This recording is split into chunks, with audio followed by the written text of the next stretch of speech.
ஆமென். கரங்களை தட்டி ஆபத்து காலத்தில் நீ என்னை நோக்கி கூப்பிடு, நான் உன்னை மகிமைப்படுத்துவாய். ஆமென். கைகளை தட்டுங்க. பிள்ளைகளை உற்சாகப்படுத்துங்க. பிள்ளைகளை உற்சாகப்படுத்தினால்தான் கர்த்தர் நல்லவருடைய கிருபை என்றும் உள்ளது. கடந்த வாரம் நான் உங்களுக்கு கற்றுக் கொடுத்த காரியங்கள், அது சில காரியங்கள் கொஞ்சம் ஏற்றுக்கொள்வதற்கு கடினமாய் கூட இருக்கலாம். ஏன்னா சில காரியங்கள் நீங்க யோசிக்கலாம். ஆனால் எல்லாமே வேதத்தின் ஆதாரத்தில் சம்பவித்த காரியங்களைத்தான் உங்கள் மத்தியிலே நான் கற்றுக் கொடுத்தேன். கடந்த வாரம் நான் சொன்னது போல இந்த காலம், நாங்கள் இருக்கிற இந்த காலத்தை நாம் புரிந்து கொள்ள வேண்டும். என்று சொன்னால் நாம் இருக்கிற காலம் மகா புனிதான காலம். யுத்தம் வாசல் வரை வந்துவிட்டது. அப்போ இந்த யுத்தத்தின் முகாந்திரம் என்ன? இந்த யுத்தம் எங்கே ஆரம்பிக்கப்பட்டது? இந்த யுத்தத்துக்கு சத்ரு விட்ட அடித்தளம் எங்கிருந்து ஆரம்பிக்கப்பட்டது? இந்த யுத்தத்துக்கு பின்னாலே இருக்கிற காரியங்கள் என்ன? தேவன் நமக்கு அதனூடாக என்னத்தை சொல்லித்தர போகிறேன். நமக்கு இன்னைக்கு உலக மூன்றாவது உலக போரை எதிர்பார்த்து காத்துக் கொண்டிருக்கிறது. ஆனா யுத்தம் நீங்க நினைக்கிற மாதிரி இனித்தான் தொடங்க வேண்டும் என்பது இல்லை. யுத்தம் நடந்து கொண்டுதான் இருக்கிறது. நமக்கு தெரிந்த பிரகாரம் முதலாம் உலகப் போர், இரண்டாவது உலகப் போர், இப்ப மூன்றாவது உலகப் போர் என்று சொல்லி அதை அவர்கள் வகைப்படுத்தி காண்பிக்கிறார்கள். ஆனா தேவனுடைய வார்த்தையின்படியும் தேவனுடைய சத்தியத்தின் படியும் நாம் எல்லாவற்றையும் கற்றுக்கொள்ள வேண்டும் என்றுதான் தேவன் நம் நடுவிலே பேச விரும்புகிறார். அப்போ தேவன் இந்த வேதத்தில் சொல்லப்பட்ட ஒவ்வொரு பேர்களுக்கும் பின்பாக அர்த்தங்கள் உண்டு. அது அங்கே எபிரேய பதத்திலே இருந்து தமிழிலே மொழிபெயர்க்கப்பட்டபடி அந்த பேர்களை அவர்கள் சரியாய்த்தான் மொழிபெயர்த்திருக்கிறார்கள். ஆனால் அந்த பேர்களுக்குரிய அர்த்தம் நமக்கு புரிகிறதில்லை. நாம் அந்த பேரை மாத்திரம் பார்த்து வாசித்து விட்டு கடந்து போய் விடுவோம். ஆகவேதான் நமக்கு சில சம்பவங்கள் தெரிவதில்லை. அப்போ தேவன் சில காலங்களில், பல காலங்களில் தம்முடைய பிள்ளைகளோடு பேசி அதை அவர் நமக்கு விரிவுபடுத்தி காட்ட விரும்புகிறார். அதை அவரே ஒரு வார்த்தை உண்டாய் சொல்லுகிறார். அந்த வார்த்தையை பார்த்து விட்டு நாம் இன்றைய நாள் வேதத்துக்குள்ளாய் கடந்து வருவோம். ஆகவே ஏசாயாவின் புத்தகம் 42வது அதிகாரத்தை எடுங்க. ஏசாயா 42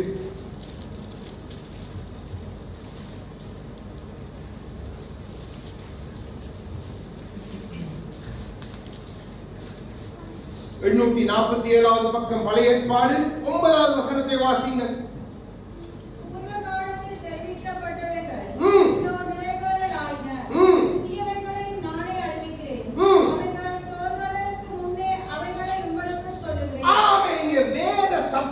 தெளிவாய் வார்த்தை தெளிவாய் சொல்லுகிறது. நன்றாய் விளங்கிக் கொள்ளுங்க. பூர்வ காலத்தில் சம்பவித்தது எனக்கும் தெரியாது, உங்களுக்கும் தெரியாது. அந்த காலத்துல நானும் பிறக்கல, நீங்களும் பிறக்கவில்லை. நன்றாய் விளங்கிக் கொள்ளுங்க. ஆனா இங்கே ஆண்டவர் சொல்லுகிறார், பூர்வ காலத்தில் தெரிவிக்கப்பட்டவைகளை இதோ நிறைவேறலாம். அப்போ நம்முடைய காலத்துல அவைகள் தான் நிறைவேறி கொண்டிருக்கிறது. அப்போ அந்த பூர்வ காலத்தில் சொல்லப்பட்ட காரியங்களை நாம் தெரிந்து கொள்ள வேண்டும் என்பதில் தேவன் கரிசனையாய் இருக்கிறார். ஏனென்றால் அவரே சொல்லுகிறார், பாருங்க, புதியவைகளை நானே அறிவிக்கிறேன், அவைகள் தோன்றாதற்கு முன்னே அவைகள் உங்களுக்கு நான் தெரியப்படுத்துகிறேன். அப்போ இந்த யுத்தம் இப்போ நமக்கு தெரிந்த யுத்தத்தின் வீரியம் எவ்வளவு என்று நமக்கு தெரியாத இன்னும் வரையில. இது வரமுத நீங்களும் நானும் அறிந்தால்தான் நானும் நீங்களும் தப்ப முடியும். ஏன்னா நம்ம வாழ்ற கிறிஸ்தவ வாழ்க்கை போதாது, நம்முடைய அர்ப்பணிப்பு போதாது, சிலவாமின் அர்ப்பணிப்பு போதாது. நன்றாய் கேட்டுக்கொள்ளுங்க. சிலவா ஜெப விட்டு ஜனமே நன்றாய் கேட்டுக்கொள்ளுங்க. உங்களுடைய அர்ப்பணிப்பு போதாது, உங்களுடைய பார்வை தவறு. ஆகவேதான் தேவன் பல கோணத்திலே பல விதத்திலே உங்களுக்கு இடைப்பட்டு பார்க்கிறார். ஆனா இன்று வரைக்கும் இஸ்ரவேல் ஜனங்களுக்குள்ள இருந்த அதே காரியம்தான் நமக்குள்ளும் காணப்படுகிறது. நம்முடைய பார்வையில நாம் நம்மை தவறாக நிறுத்தி காரியங்களை பார்க்கிறபடினால் நமக்கு தேவனுடைய பார்வை இன்னும் கிடைக்க இல்லை.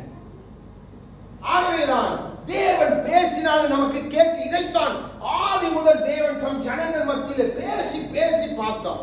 இந்த பூமிக்கு வந்து அவர் அங்கே பேசின பொழுது யூதர்கள் எதிர்த்து வந்தார்கள், பரிசேயர் சதுசேயர் எதிர்த்து வந்தார்கள்.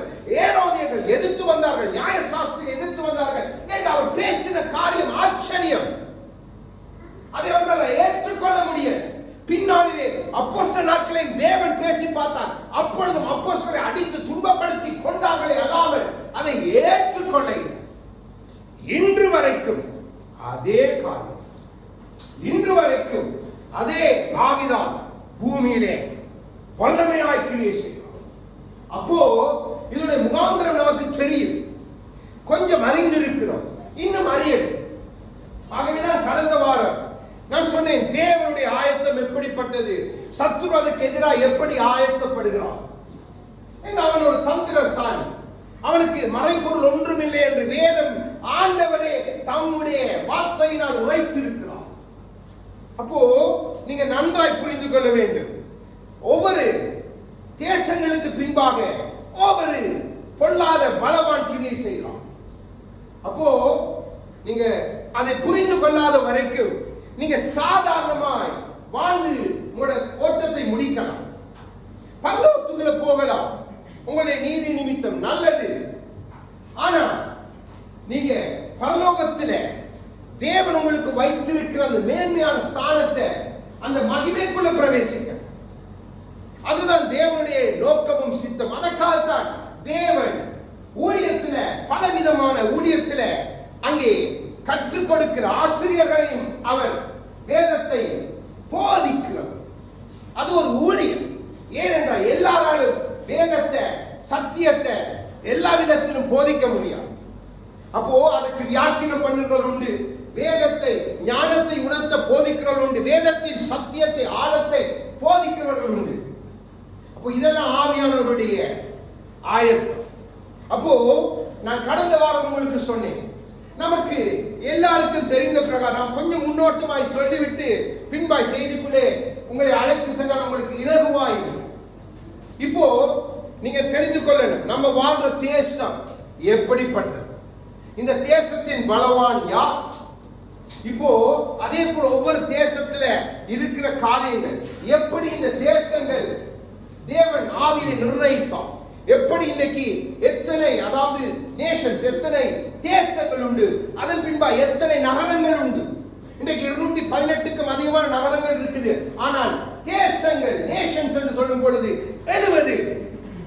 அந்த 70 நேஷன்ஸும் அந்த தேசங்களும் எப்படி யாருக்குள்ளாக அங்கே தேவன் பிரிக்கிறார் என்று சொன்னால், நோவாவின் காலத்தில் 2வது உலகம் அங்கே தொடங்குகிற, 1ஆம் உலகத்தை தேவன் அழிக்கிறார். தேவ தூதர்கள் செய்த, அவருடைய மனிதர்களோடு இணைந்து செய்த காரியத்திலும் தேவன் முற்றிலுமாய் அழித்து அந்த 2வது உலகத்தில் ஒரே ஒரு குடும்பத்தை மாத்திரம்தான் அங்கே பேழைக்குள்ள வைத்து கொண்டு வந்த அந்த காலத்தை நோக்கி பாருங்க என்று நம்மை எச்சரிக்கிற கர்த்தர். அப்போ அது பூர்வத்திலே சம்பவித்தது. நான் நீங்கள் பார்க்கல, அது வேதத்தின் ஊடாய்த்தான் நான் நீங்கள் அறிந்திருக்கிறோம். அதனுடைய வீரியம், வல்லமை நமக்கு தெரியாது. ஆகவேதான் நம்ம அசட்டை பண்ணி வாழ்கிறோம். தேவன் சிலுவையில் மரித்தான் சொல்வது இலகு. அந்த சிலுவையை சுமந்து அதிலே தொங்கி மரித்தால் தான் அந்த வேதனை நமக்கு புரியும். அப்போ நாம் அந்த வேதனையை நம்மிலே சுமக்கணும் என்றால் நாம் அவரோடு ஆவியிலே இணைக்கப்பட இல்லைன்னு சொன்ன வாயால சொல்லலாம், எல்லாம் சொல்லலாம், நல்லா இருக்கு. ஆனா நம்முடைய ஆவியும் அவருடைய ஆவியும் இணைய முடியாது. அப்போ அப்படி உண்மையாக நம்முடைய வாழ்க்கை அர்ப்பணிக்கப்பட்டு கிறிஸ்துக்குள்ளே இருக்குமானால் நாம் எங்கேயோ எவ்வளவோ காரியங்களை கர்த்தருக்கு என்று செய்யலாம், கர்த்தர் நம்மை கொண்டு செய்யலாம். அப்போ அந்த தீவுகள், அது நோவாவின் பிள்ளைகள் காலத்திலே அங்கே தீவுகள் பிரிகிறது. 70 நேஷன்ஸ், அங்கே 70 நாடுகள் உண்டாகும். அதன் பின்பாக அங்கே யாக்கோபின் கோத்திரம் 12ஆய் பிரிக்கப்பட்டு இந்த 12 கோத்திரத்தாரும் அந்த 70 தேசங்களுக்குள்ளாய் அடங்கிவிட்டார். இதெல்லாம் நான் பின்பாக உங்களுக்கு சொல்லித்தரேன், நான் முன்னோட்டமாய் சொல்லுவேன். ஏன்னா இந்த யுத்தத்திட வல்லமை நீங்க புரிஞ்சு கொள்ளணும். இந்த யுத்தம் இப்ப ஆரம்பிக்கப்பட்ட யுத்தம் அல்ல, இப்ப நான் காண்பித்து கொடுக்கும் பொழுது வேதத்தின் ஆதாரம். அப்போ உங்களுக்கு தெரியும், இதற்காக ஆண்டவர் இந்த நாட்களில் இதெல்லாம் எனக்கு காண்பித்து கொடுத்தபடியா இல்லைன்னா எனக்கு தெரியும். உண்மையா இதை குறித்து எனக்கு எந்த தெளிவும் இல்லை, எந்த காரியமும் இல்லை, எனக்கு ஒன்றுமே தெரியாதாகவே தேவன் எனக்கு காண்பித்து கொடுத்ததை நான் எல்லாவற்றையும் எழுதி கொண்டு வந்தேன். ஆக இந்த நாளிலே எசேக்கியேல் எடுங்க, எசேக்கியேல் புத்தகம். அங்கிருந்து நம்ம ஒவ்வொரு காரியமாய் பார்ப்போம். இன்றைக்கு முடிக்க முடிந்தால் முடிக்கிறேன், இல்லை என்று சொன்னால் என்றால் கொஞ்சம் அழகாய் உங்களுக்கு விளங்குற மாதிரி சொன்னால்தான் நீங்க எல்லாரும் உணர்வடையணும். கர்த்தர பிள்ளை தெரியாத நீங்க யாரும் இருக்கக்கூடாது. அதுக்காகத்தான் நான் அதை சொல்லுகிறேன். ஏன்னா நீங்க தேறினவர் மத்தியிலே பேசும்பொழுது பாருங்க, ஒரு புதிதாய் வருகிற மத்தியிலே பேசுகிறது இலகு, வேதத்தை அறியாதவர்கள் மத்தியிலே பேசுகிறது கொஞ்சம் இலகுவாயிருக்கு. ஆனா வேதத்துல கரை கண்டு வேதத்துல தியானமாயிருக்கிற உங்க மத்தியில தேறினவர்கள் மத்தியில போல் சொன்னது போல பேசும்பொழுது மிகவும் அதுக்கு ஒரு ஞானம் பரத்திலிருந்து கொடுக்கப்படும். இல்லைண்டா நீங்க நிச்சயமா கேள்வி கேட்பீங்க. ஏன்னு சொன்னா இது வேதத்துக்கு புறம்பா இருக்குதே, வேதத்துல இல்லையே என்ன அப்படித்தான் எழுப்பி வந்தாங்க. இயேசு நியாய பிரமாணத்தை வை, நம் நியாய பிரமாணத்தின் ஊழியர்கள் அல்ல, நாங்கள் புதிய ஏற்பாட்டின் ஊழியர்கள். புதிய தேவன் கொடுத்த அந்த ஆவினால் எழுதப்பட்ட இதேமாய் கற்பனையில் எழுதப்பட்ட வார்த்தைகளை உடையவர். அப்போ வார்த்தையாளர் கற்றுக் கொடுத்தா தான் நமக்கு தெரியும். ஓகே, இப்போ நாம் முதலாவது 38:1 4 வரைக்கும் உள்ள வார்த்தைகளை வாசி. அழகாய் அந்த நிறுத்தி அழகாய் வாசிங்க, அப்பதான் விளங்குது. இதுல கொஞ்சம் எல்லாம் சேர்ந்த மாதிரி இருக்கு. அதுக்காக கர்த்தருடைய வார்த்தை எனக்கு உண்டாக்கியவர் மனுபுத்திரன் மேசேக் தூபாஸ் ஜாதிகளின் தலைமையான அதிபதியாகிய மாகோகு தேசத்தானான கோகுக்கு எதிராக நீ உன் முகத்தை திருப்பி உனக்கு விரோதமாக தீர்க்கதரிசனம் உரைத்து சொல்ல வேண்டியது என்னவென்றால் கர்த்தராகிய ஆண்டவர் உரைக்கிறார், மேசேக் தூபாஸ் ஜாதிகளின் அதிபதியாகிய கோகே இதோ நான் உனக்கு விரோதமாக வருவேன். நான் உன்னை திருப்பி உன் வாயில் துறடிகளை போட்டு உன்னையும் உன்னுடைய எல்லா சேனையையும் குதிரைகளையும் சர்வாயுதம் தரித்த குதிரை வீரர்களையும் பரிசையும் கேடகமுடைய திரளான கூட்டத்தையும் புறப்பட பண்ணுவேன். அவர்கள் எல்லாரும் பட்டயங்களை பிடித்திருப்பார்கள். ஆமென், ஆமென். இந்த வார்த்தையை நன்றாய் கூர்ந்து கவனித்து பாருங்க. ஏன்னா நீங்க சேர்த்து வாசித்தா இது குழப்பம்.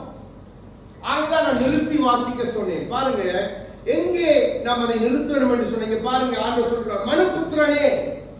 அப்போ மனிதர்களாய் நம்மை பார்த்து தேவன் பேசுகிறார். அன்று நம்முடைய தீர்க்கதரிசியூடாக நிறைவேறப்பட வேண்டிய ஒரு முக்கியமான ஒரு காரியம். இது நிச்சயமாய் சம்பவித்தே தீரும். இதுல எந்த மாற்றமும் இல்லை. இதை எந்த ஜெபமும் சரிப்படுத்த முடியாது. இதன் பின்பாகத்தான் கர்த்தர் இனி காரியங்களை சரிப்படுத்துவார். முன்பாக எதையும் சரிப்படுத்த போறது இல்ல. நன்றாய் விளங்கிக் கொள்ளுங்க. இங்கே சொல்லுகிறார் மேசேக் தூபால் ஜாதிகள். அப்போ இந்த மேசேக் தூபால் ஜாதிகள் எல்லாம் யாருடைய வம்சத்திலிருந்து பிரிந்தார்களா? யாப்பேத்துடைய வம்சத்திலிருந்து, நோவாவுடைய பிள்ளைகளாகிய காம், சேம், யாப்பேத்துடைய வம்சத்திலிருந்து பிரிந்தவர்கள் தான். யாப்பேத்தின் வம்சத்தார் தான் மேசேக் தூபால். நன்றாய் விளங்கிக் கொள்ளுங்க. இந்த மேசேக் தூபால் நாம் எந்த தேசம் இப்போ நான் காண்பித்துக் கொடுப்பேன்.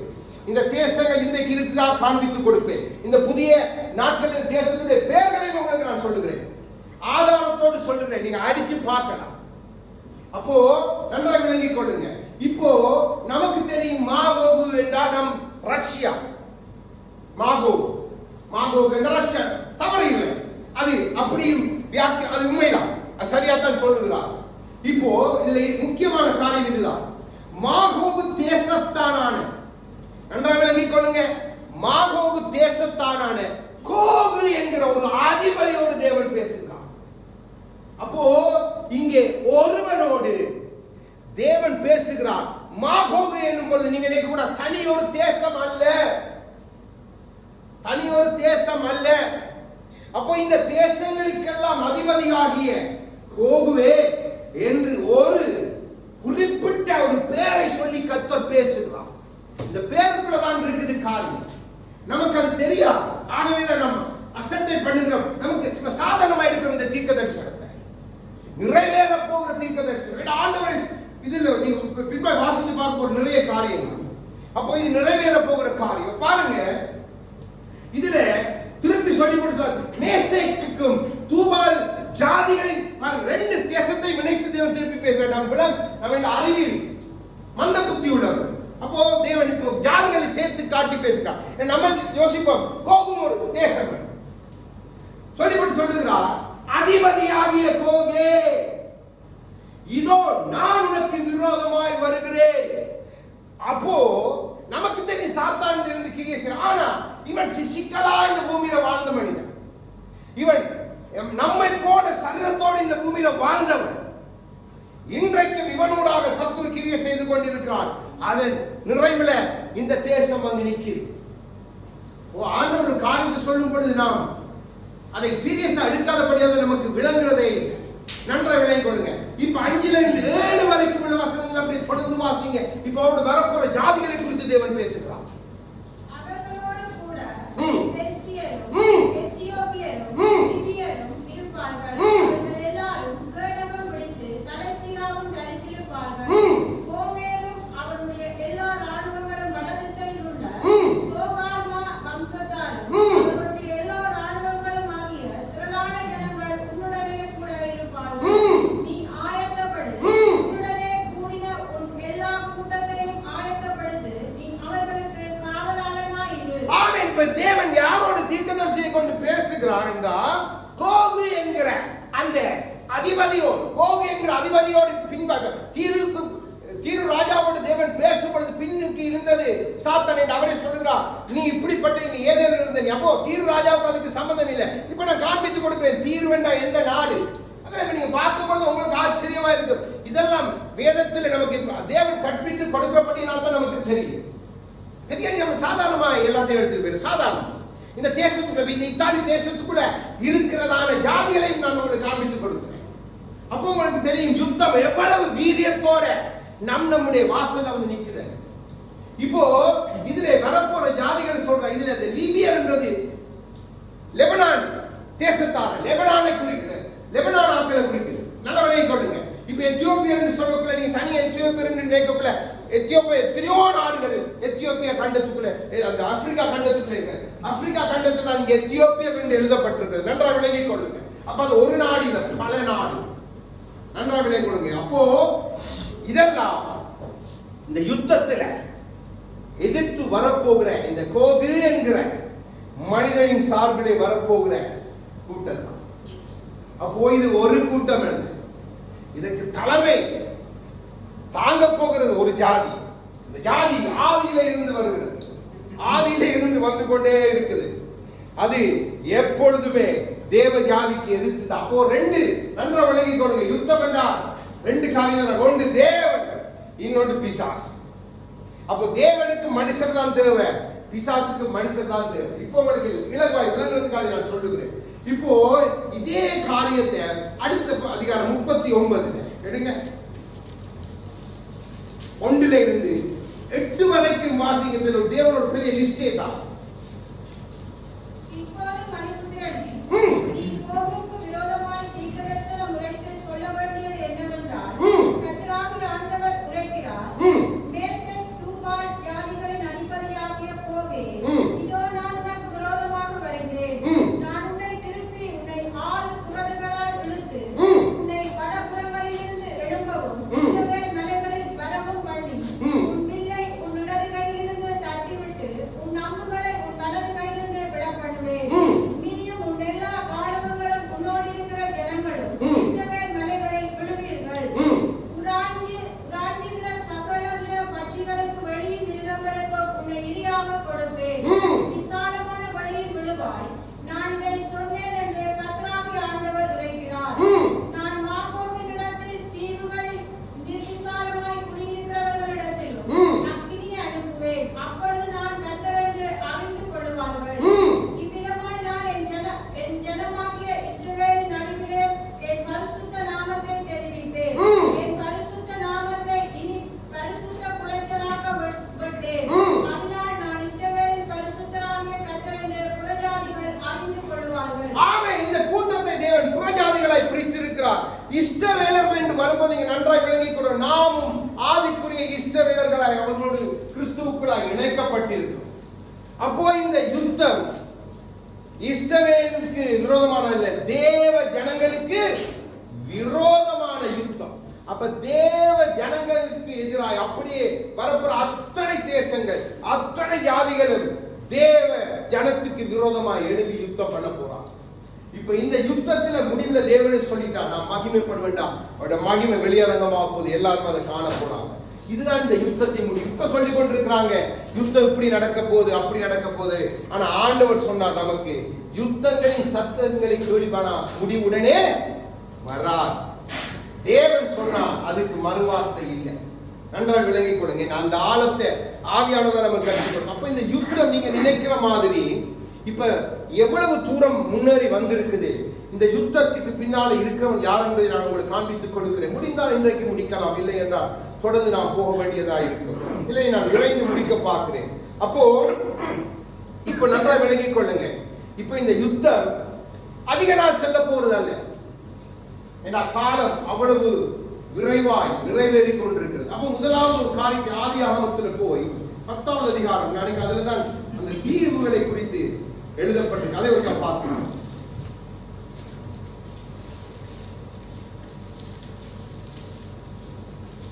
ஓகே, 10வது அதுல இந்த 1 இருந்து 5 வரைக்கும் இருக்கிற வாசிங்க. 1 இருந்து 5 வரைக்கும்.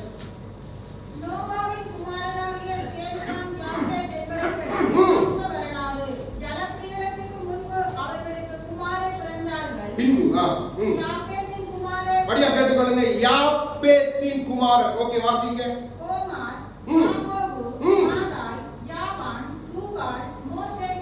Meshech, Tiras. கோமாரின் குமாரர்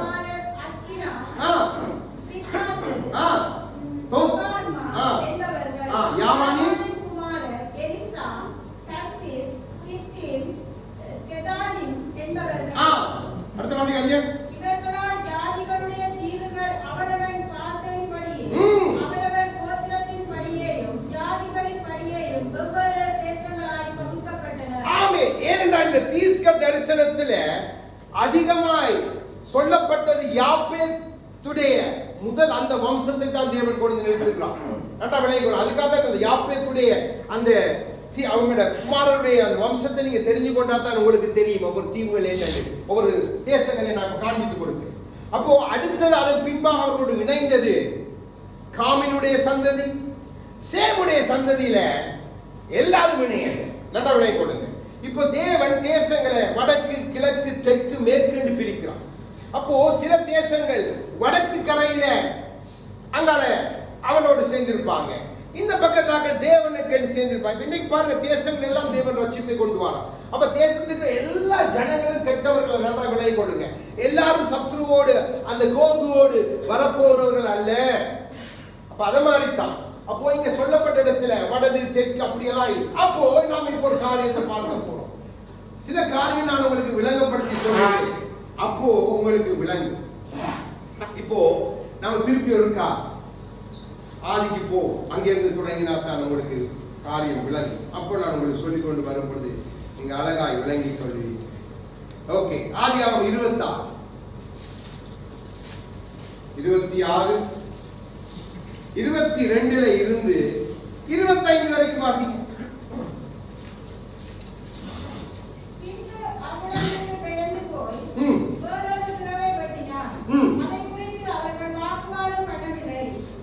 இல்ல சிஸ்டர், 25, 22 சாரி, 25ல 22ல இருந்து வாசிங்க 25 வரை.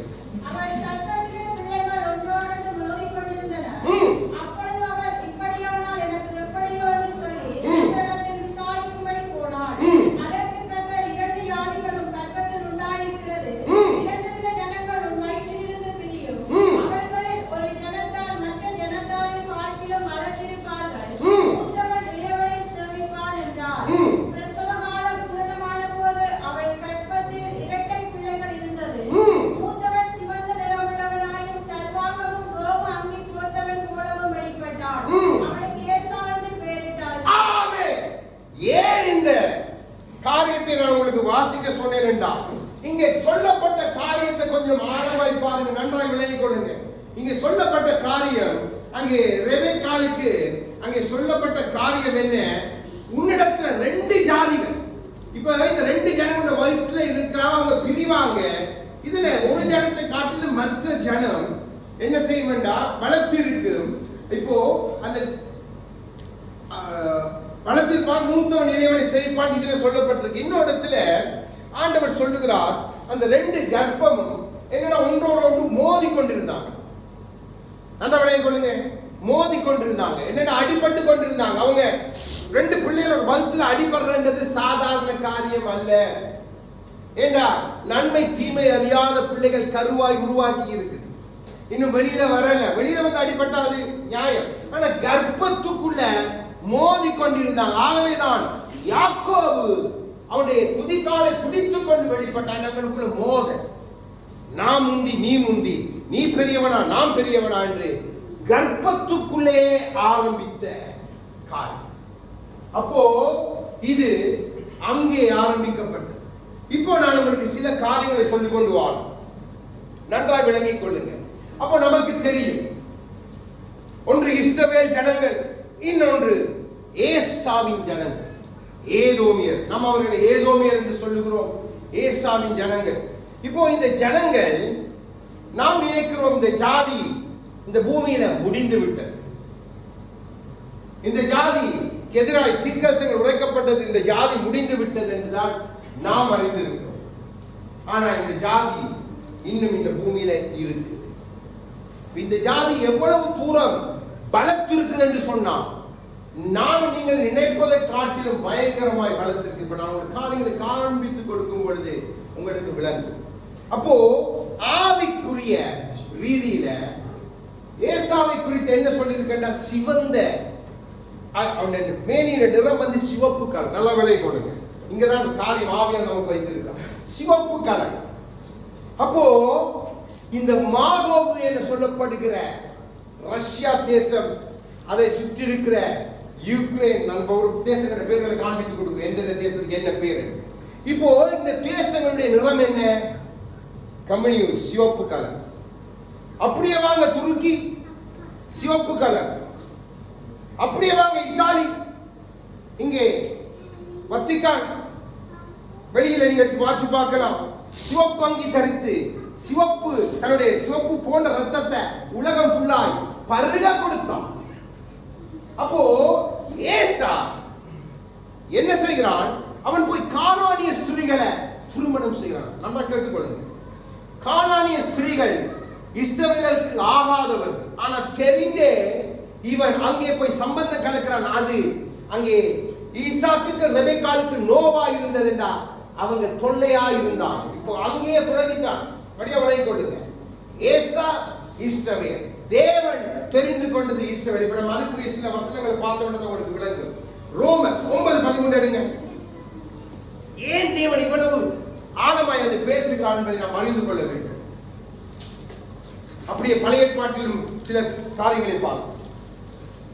அப்படியே யாக்கோபை சிநேகித்து ஏசாவை வெறுத்தேன் என்று எழுதியிருக்கிறது. ஆமென். இது எங்கே சொல்லப்படுகிறது, பழைய ஏற்பாட்டு காரியத்தை பவுல் கொண்டு ரோமருக்கு, நன்றாக விளங்கிக் கொள்ளுங்க, இங்கதான் காரியம் இருக்கு. ரோமருக்கு எழுதின நிருபத்துல பவுலை கொண்டு ஆவியானவர் எழுதி வைத்திருக்கிறார், ஏசாவை வெறுத்தேன் என்று. இப்போ மல்கியாக்கு போங்க. மல்கியா 1வது அதிகாரம் 3-5 வரைக்கும் வாசிங்க.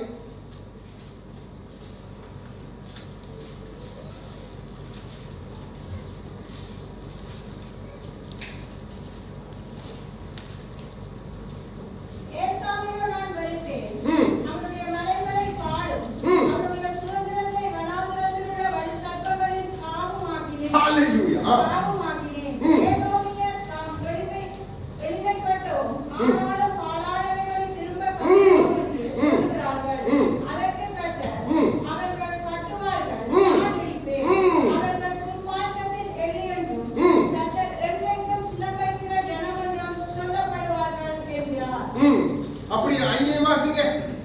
இதோ இதை உங்கள் கண்கள் காணும், அப்பொழுது நீங்கள் கர்த்தர் இஸ்ரவேலுடைய எல்லைக்கு வந்து மகிமைப்படுவார் என்பீர்கள். ஆமென். இப்ப தேவன் தெளிவா இந்த பாருங்க, கடைசி தீர்க்கதரிசி மல்கியா தூதன் என்று சொல்லப்பட்டவராய் மீண்டும் ஏசாவை குறித்து பேசி ஆண்டவர் சொல்லுகிறார், இவன் கட்டுவான், நான் இடிப்பேன். நான் இடிக்கிற நாளில உங்களுடைய கண்களில், தேவ ஜனமே, தேவ பிள்ளைகள், உங்களோட கண்கள் காணப்போவது நான் மகிமைப்பட போகிற காரியத்தை. இந்த தீர்க்கதரிசனம் சாதாரணமானது இல்லை. இப்ப அவரே சொல்ற மலைகள், இன்றைக்கு இந்த ரோம் நகரம் அமைந்திருக்கிறது மலைகள், 7 மலைகளுக்கு அல்ல, வத்திகான். இந்த வத்திகானுக்கு என்ன பேர் என்றால் சர்ப்பம். தீர்க்கதரிசிகள் சர்ப்பத்தின் நாவு. ஆண்டவர் சொல்லுகிறார், அவனுடைய ஸ்தலம் சர்ப்பம், பால் மனாந்தரமாக்குவே, வலு சர்ப்பங்கள் அங்கே தாவி திரியும், வலு சர்ப்பங்கள் ஸ்தாபரிக்கும்.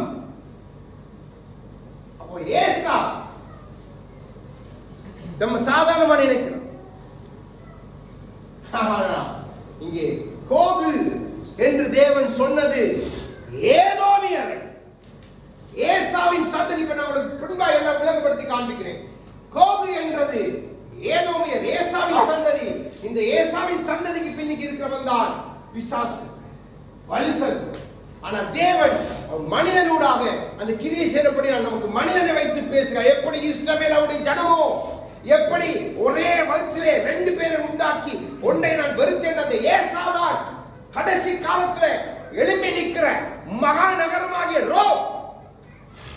நன்றாக விளங்கிக் கொள்ளுங்க. ஏதோமியர், ஏதோமியர் ஆண்டவராய் இயேசு கிறிஸ்துவின் காலத்தில் ஏரோதியர் என்று எழுதப்பட்டிருக்கிறதே, வந்து ரோமோடு சம்பந்தம் கலந்தார்களா இல்லையா, அரண்மனையில் இருந்தார்களா இல்லையா, ராஜரிகம் பண்ணார்களா இல்லையா, இதற்கு எங்கே அடித்தளம் விடப்பட்டு நான் காண்பித்துக் கொடுக்கிறேன்.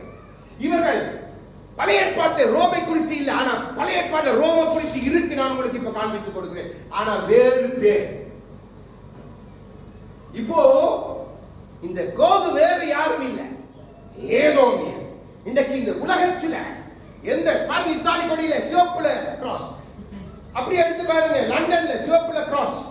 இதெல்லாம் ஏதோமுடைய அதிகாரத்துக்குள்ள இருக்கிற தேசங்கள். இன்றைக்கு யூரோப் தேசம், இந்த யாப்பேத்தின் சந்ததி, அவனுடைய கரத்துல இருக்கிற கருவிகள். தேவன் ஆகவேதான் எதிர்த்து நிற்கிறாங்க. இவங்க தான் ஏசா, இஸ்ரவேலுக்கு விரோதமானவன். ஏனென்றால் இவனோடு பின்பாக குஷின் அவனுடைய சந்ததியும் சம்பந்தம் கலந்தது. இஸ்மவேலுடைய சந்ததி சம்பந்தம் கலந்தது. எப்படி இவன் பின்பாக போய் இஸ்மவேலுடைய ஒரு மகளை திருமணம் செய்கிறான். ஏன் இஸ்மவேலுக்கு தேவன் கொடுத்தது என்ன? என்ன சொல்லுங்க? இவன் துஷ்டன், இவனுடைய கை இவனுடைய சகோதரர்களுக்கு விரோதமாயிருக்கு. ஏசாவை குறித்து சொல்லப்பட்ட தீர்க்க தரிசனம் என்ன? அங்கே அவனை ஆசீர்வதிக்கும் பொழுது எப்படி ஈசாக்கு அவனை ஆசீர்வதிக்கானே, ஆசீர்வாதத்தை வலுக்கட்டாயமாய் ஈசாக்கிடத்திலே கேட்டு அதை பெற்றுக் கொள்கிறான். பாருங்க என்னத்தை கேட்கிறான் என்று.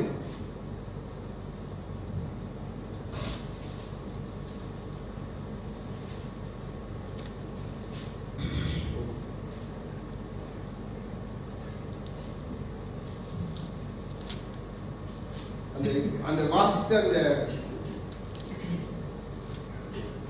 ஈசாக்கு அந்த பிள்ளையை ஆசீர்வதிக்கிற அதிகாரம்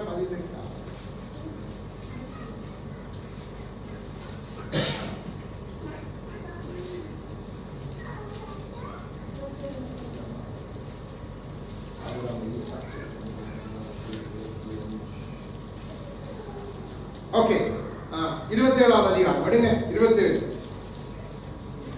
39 வாசிங்க. 39 40 வாசிங்க. அப்பொழுது அவன் தகப்பனாகிய ஈசாக்கு அவனுக்கு பிரதியுத்தரமாக, உன் வாசஸ்தலம் பூமியின் சாரத்தோடும் உயர வானத்திலிருந்து இறங்கும் மணியோடும் இருக்கும். உன் பட்டயத்தினாலே நீ பிழைத்து சகோதரனை சேவிப்பாய். நீ மேற்கொள்ளும் காலம் வரும்போதோ உன் கழுத்தில் இருக்கிற அவனுடைய நுகத்தடியை துண்டித்து போடுவாய் என்றார். ஆமென். அப்ப பாருங்க, இவன் தொடர்ந்துமாய் இஸ்ரவேலை சேவிக்க மாட்டான். ஒரு கட்டத்துல முறித்து போடுவான். அப்போ இஸ்ரவேலை இவன் அடிமைப்படுத்துவான். இஸ்ரவேல் மேல இவன் ஆக்கிரமிப்பு செலுத்த பார்ப்பான். அவனுடைய தாப்புடைய ஆசீர்வாதம். முடிவில் ஜெயிக்க போறது என்னமோ இஸ்ரவேல் தான். முடிவில் ஜெயிக்க போறது தேவ ஜனங்கள். நானும் நீங்களும் தேவ ஜனங்கள். அப்போ நாம் தான் ஜெயிக்க போகிறோம். ஆனா இந்த யுத்தம் தேவ ஜனங்களுக்கும் ஏதோமியர் என்று சொல்லப்படுகிற ஏசாவின் சந்ததி. இது ஆதியிலே கர்ப்பத்திலே இருந்தே ஆரம்பித்து விட்டான் சாத்தான்.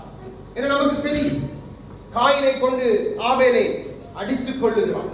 அப்போ பார்த்தான் சரி வரல, வேலைக்காக. இப்போ அடுத்த காரியம், இப்ப எப்படியாவது என்னுடைய காரியங்களை நான் தொடர்ந்து செய்யணும் என்றா அவன் பிடித்தான். 2 ஒன்றை பிடிச்சிட்டான். ஆகவேதான் தேவன் அவனை கர்ப்பத்திலே வருகிறான். நீங்க நல்லா விளையாடணும். தேவனோட வழியை நமக்கு சில இடங்களில் புரிகிறது ஆச்சரியம். அப்போ இந்த ஏதோமியர் பின்னாட்கள்ல வந்து இந்த ஏதோம் இருக்கிற ஏதோமுடைய தேசங்கள் என்னண்டா இத்தாலி, துருக்கி, ரஷ்யா, இதெல்லாம் ஏதோமியர் வாழ்கிற தேசம். நம்முடைய இத்தாலி தேசம் ஏதோமியருடைய தேசம். நல்லா விளங்கிக் கொள்ளுங்க. இங்க இருக்கிறது அதிகமா ஏதோமியர். இவர்களுக்கு 2 பிரிவு இருக்கு. நான் பின்பா காண்பித்துக் கொடுக்கிறேன். ஸ்பெயின் அப்படியா ஏதோமுடைய கட்டுப்பாட்டில் இருக்கிற தேசம். அதுக்குள்ள 2 பிரிவு இருக்கு. இந்த ஏதோமியர் பின்னால வந்து இவங்க என்ன செய்யறாங்கன்னா இந்த சந்ததி பிரிந்து அப்படியே வந்து இவங்க ஒருத்தர் யுத்தம் செய்து ஒவ்வொரு காரியங்களை பிடிக்கிறாங்க. பிடித்து பின்னாட்கள்ல தேசங்களுக்கு ஒவ்வொரு பேர்களை வைக்கிறான். அப்போ மாகோகுக்கு என்ன நீங்க சொல்லு, மாகோகு என்று சொல்லும் பொழுதே முழு ரஷ்யா மாத்திரம் அல்ல, அதுக்குள்ள ஆப்பிரிக்கா முழுவதும் அடங்கும். அதே மாதிரி யூரோப், அதாவது இந்த யூரோப் யூனியன், யூரோப்ல இருக்கிற அதுல ஒரு பகுதி முழுக்க இல்ல, ஒரு முக்காவாசி கூட்டம் அதுக்குள்ள மாகோகு உள்ளது. மாகோகுன்னா இந்த யூரோப்பிய. அது அடுத்தது ஈரான். இதுவரை காலமும் ஈரானுக்கு இஸ்ரவேலுக்கு எந்த பிரச்சனையும் இருக்கை.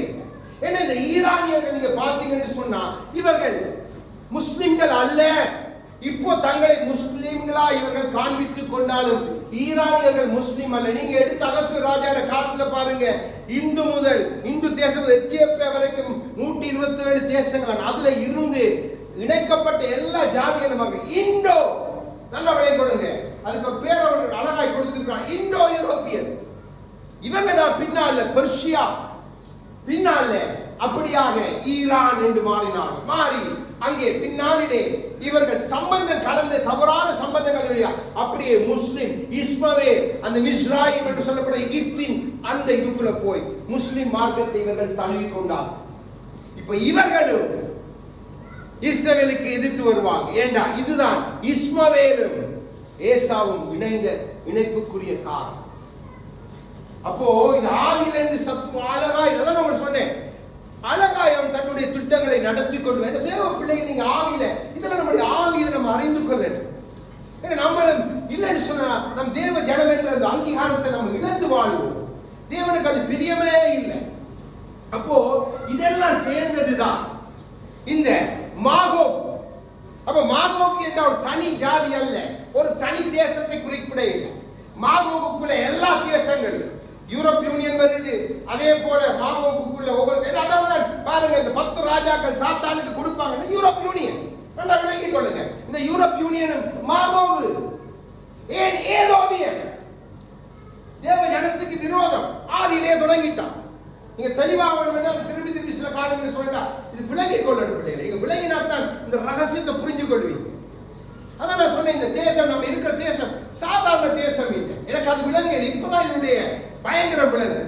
இப்ப இந்த தேசத்துக்குள்ள பின்னால நீங்க பாத்தீங்கன்னு சொன்னா உக்ரைன், கசகிஸ்தான், இன்னுமாக ஸ்வீடன், இங்கிலாந்து, பால்டிக் ட்ரைப்ஸ் என்று சொன்னா அப்படியே ஸ்காண்டினேவியா, அதாவது நம்ம பார்க்கிற நார்வே, டென்மார்க், இந்த பகுதியில் இருக்கிற எல்லாம் அந்த பால்டிக் சி அந்த பக்கம் தான் இருக்கு. இதெல்லாம் யாப்பேத்தின் அவனுடைய சந்ததி போய் பிடித்த இடங்கள், ஏதோ அவர்களை கொண்டு தனக்கு சொந்தமாக்கி கொண்ட இடங்கள். இவங்க எல்லாரும் தான் மாகோகு. இந்த மாகோகுக்கு அதிபதி கோகு, ஏதோ ஏசா, அந்த ஆவி. நீங்க சாத்தான்னு போட்டாலும் தெரியும், ஆனா நம்ம ஏதோ தான் பார்க்கணும். அப்போ இவங்க அப்ப ஏசாவை குறித்து சொல்லுது, அவன் வனசஞ்சாரி வேட்டையாடுவன் இருந்தான். அப்ப ஏசாவுக்கு ஒரு அடையாளம் என்னன்னு சொன்னா அது எருது, புல். அதைத்தான் ஏசாவுக்கு அடையாளப்படுத்துறாங்க. இங்க பாத்தீங்களா யூரோப் யூனியன்ல ஒரு எருதுக்கு மேல ஸ்திரீ உட்கார்ந்து இருக்கிறாங்க. வெளிப்படுத்துறதுல ஆண்டவர் சொல்றார் மிருகத்தின் மேல ஸ்திரீ உட்கார்ந்து இருக்கிறார். இதெல்லாம் எப்படி? அப்போ ஏசாவுக்கு அடையாளம் எருது. இன்னைக்கு பாருங்க, எருதை கொண்டு வந்து அதற்கு முன்பு வணங்குறாங்க. இந்த காரியங்கள் இங்க நடக்குது. யூரோப் யூனியனுடைய ஸ்போர்ட்ஸ் அந்த நாட்கள் அதை செய்தாங்க 2 வருஷத்துக்கு முன்பா. இப்போ பிரான்ஸ் வந்து ரூபேனியுடைய சந்ததி, இவர்கள் ஏதோவுக்குள்ள தங்களை வித்து போட்டாங்க. அதனாலதான் பிரான்ஸ் இந்த கேவலமான காரியம், ஆதியில தகப்பண்ண மஞ்சத்தை கெடுத்தவன் இன்றைக்கும் அதைத்தான் செய்கிறான். எல்லாம் நீங்க சும்மா ஆவிக்குரிய இதில் இணைத்து பார்க்கணும். அவன் கொண்டு ஒன்றை சொல்லித்தான். அப்போ இஸ்மவேல் அவன் காட்டுக்கழுதை, அவன் காட்டுல தான் தெரியும், காட்டுக்கழுதை தான் உதைக்கும். அவன் தன் சகோதரர்களுக்கு விரோதமான. அப்போ ஒருத்தன் எருது, ஒருத்தன் காட்டு கழுதை. ரெண்டுமே முட்டி மோது. இதுதான் ஏசா போய் சாத்தானை அனுப்பி இஸ்மவேலோடு சம்பந்தம் கலந்தான். இப்ப இந்த இஸ்மவேலின் கூட்டமும் இந்த ஏதோமியரின் கூட்டமும் தான் மாகோகு வரப்போறாங்க கோகுடைய தலைமையில.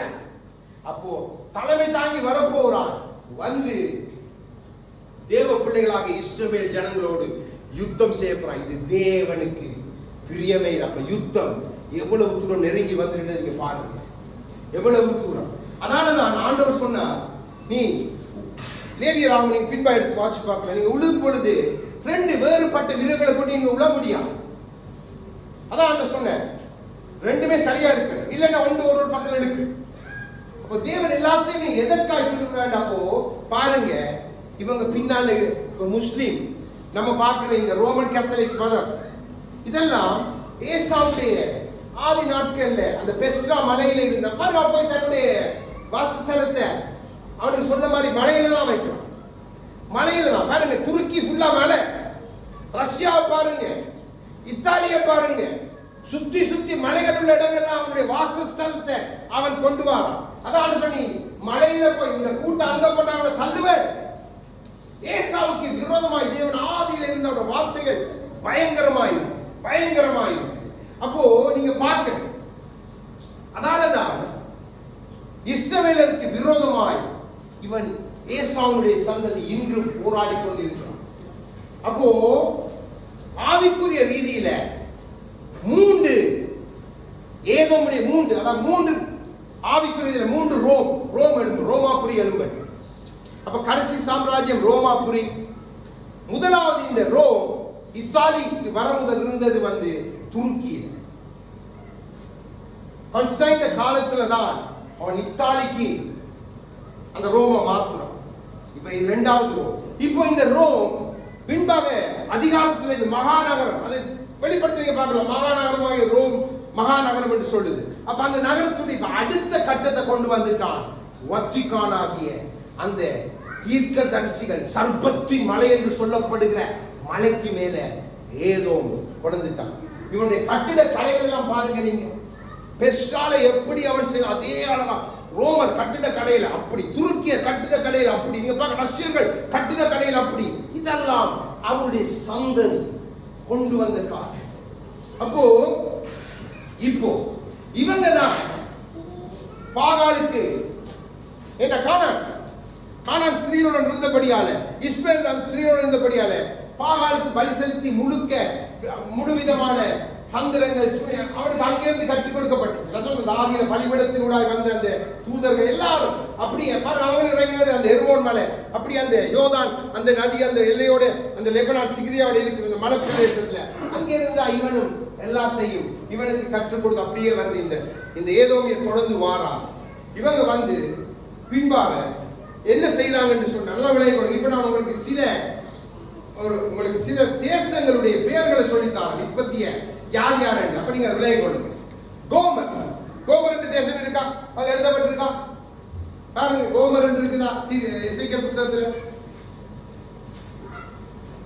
இந்த கோமர் யுக்ரைன். எந்த நாடு? யுக்ரைன். Magog Russia. ரஷ்யா ஒரு காலத்துல, இன்றைக்கு ரஷ்யான்னு தனியே சொல்லப்பட்ட ஒரு காலத்துல ரஷ்யா சோவியத் ஒன்றியமா இருந்துச்சு.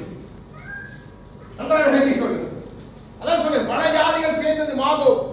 அதுக்குள்ள யுக்ரைன். ஆனா கோமரை நீங்க பிரித்தேடா பின்னாலே அது பிரியும் என்று தேவனுக்கு தெரியும். ஆகவேதான் கோமர் என்று அதை பிரித்து மாகோகில் இருந்து பிரிந்த கோமர் என்று பிரித்து காண்பிக்கிறார். அது யுக்ரைன். மாகோக்கு ரஷ்யா. மாதா என்ற ஒரு இடம் இருக்குதா? மாதா அதான் பெர்சியா, ஈரான். யாப்பேத்தினுடைய வம்சத்தார் நல்ல விளைய ஜாவான் என்று இருக்குதா? ஜாவான். யவனர் என்று நம்ம சொல்லுவோம். யாவான் கிரீஸ். இந்த யவனருக்கும் ஏன்னா நமக்கு இவங்களோட ஹிஸ்டரி தெரியும். கிரேக்க தேசத்துல இருந்த ரெண்டு பேர் வந்து தான் ரோம கட்டினாங்கன்னு இவங்களோட ஹிஸ்டரி சொல்லுது. நீங்க அடுத்து போய் படிச்சு பார்க்கலாம் ஹிஸ்டரி. அப்போ யவனர் நல்லா விளைய கொடுங்க. தூபால யார்? அர்மானியா. இவங்க எல்லாருக்கும் இஸ்ரவேல்ல ஒவ்வொரு இஸ்ரவேல்ல நீங்க போய் பார்த்தீங்கன்னு சொன்னா அந்த இஸ்ரவேல் அர்மானியாவுடைய ஒரு ஆலயம் இருக்கிறது, அது அவங்க செய்யறாங்க. ரஷ்யாவுடைய ஒரு ஆலயம் இருக்கு. இதெல்லாம் பாருங்க எங்கெங்க எல்லாம் வச்சுக்கிறாங்க. இதுக்கெல்லாம் சண்டை நடக்குது. இதெல்லாம் நாங்க இந்த இடங்கள் எங்கள் தரணும் என்று சண்டை பிடிக்கிறார். அர்மானியாவுடைய கிரீஸுடைய ஆர்த்தடாக்ஸ் சர்ச் இஸ்ரேல் இருக்குது. நல்லா விளங்கிக் கொள்ளுங்க. சத்துரு எவ்வளவு தந்திரமாய் காரியங்களை செய்யறான்னு நீங்க விளங்கிக் கொள்ளணும். மேஷா மேஷா கேட்டா துருக்கியில ஒரு பகுதி ஜனங்கள் மேஷா துருக்கி நல்லா விளங்குங்க.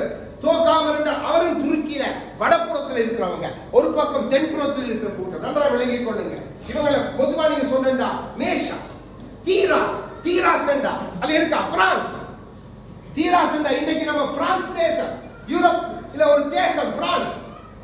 அடுத்தது அஸ்கினாஸ் என்று இருக்குது. அஸ்கினாஸ் நம்ம வாசிச்சோம் ஆதியாகமத்தில். ஜெர்மனி ஜெர்மனி தான் அஸ்கினாஸ். நல்லா விளங்குங்க. ஜெர்மனி ஜெர்மன் தேவ ஜனங்களுக்கு விரோதம் யூதர்களை அழித்தானா இல்லையா ஹிட்லர் அனுப்பி 6 லட்சம் பேரை. நல்லா பாருங்க, வேதம் வரலாறு நமக்கு எல்லாத்தையும் வேத உண்மை என்பதை நிரூபிக்கிறோம்.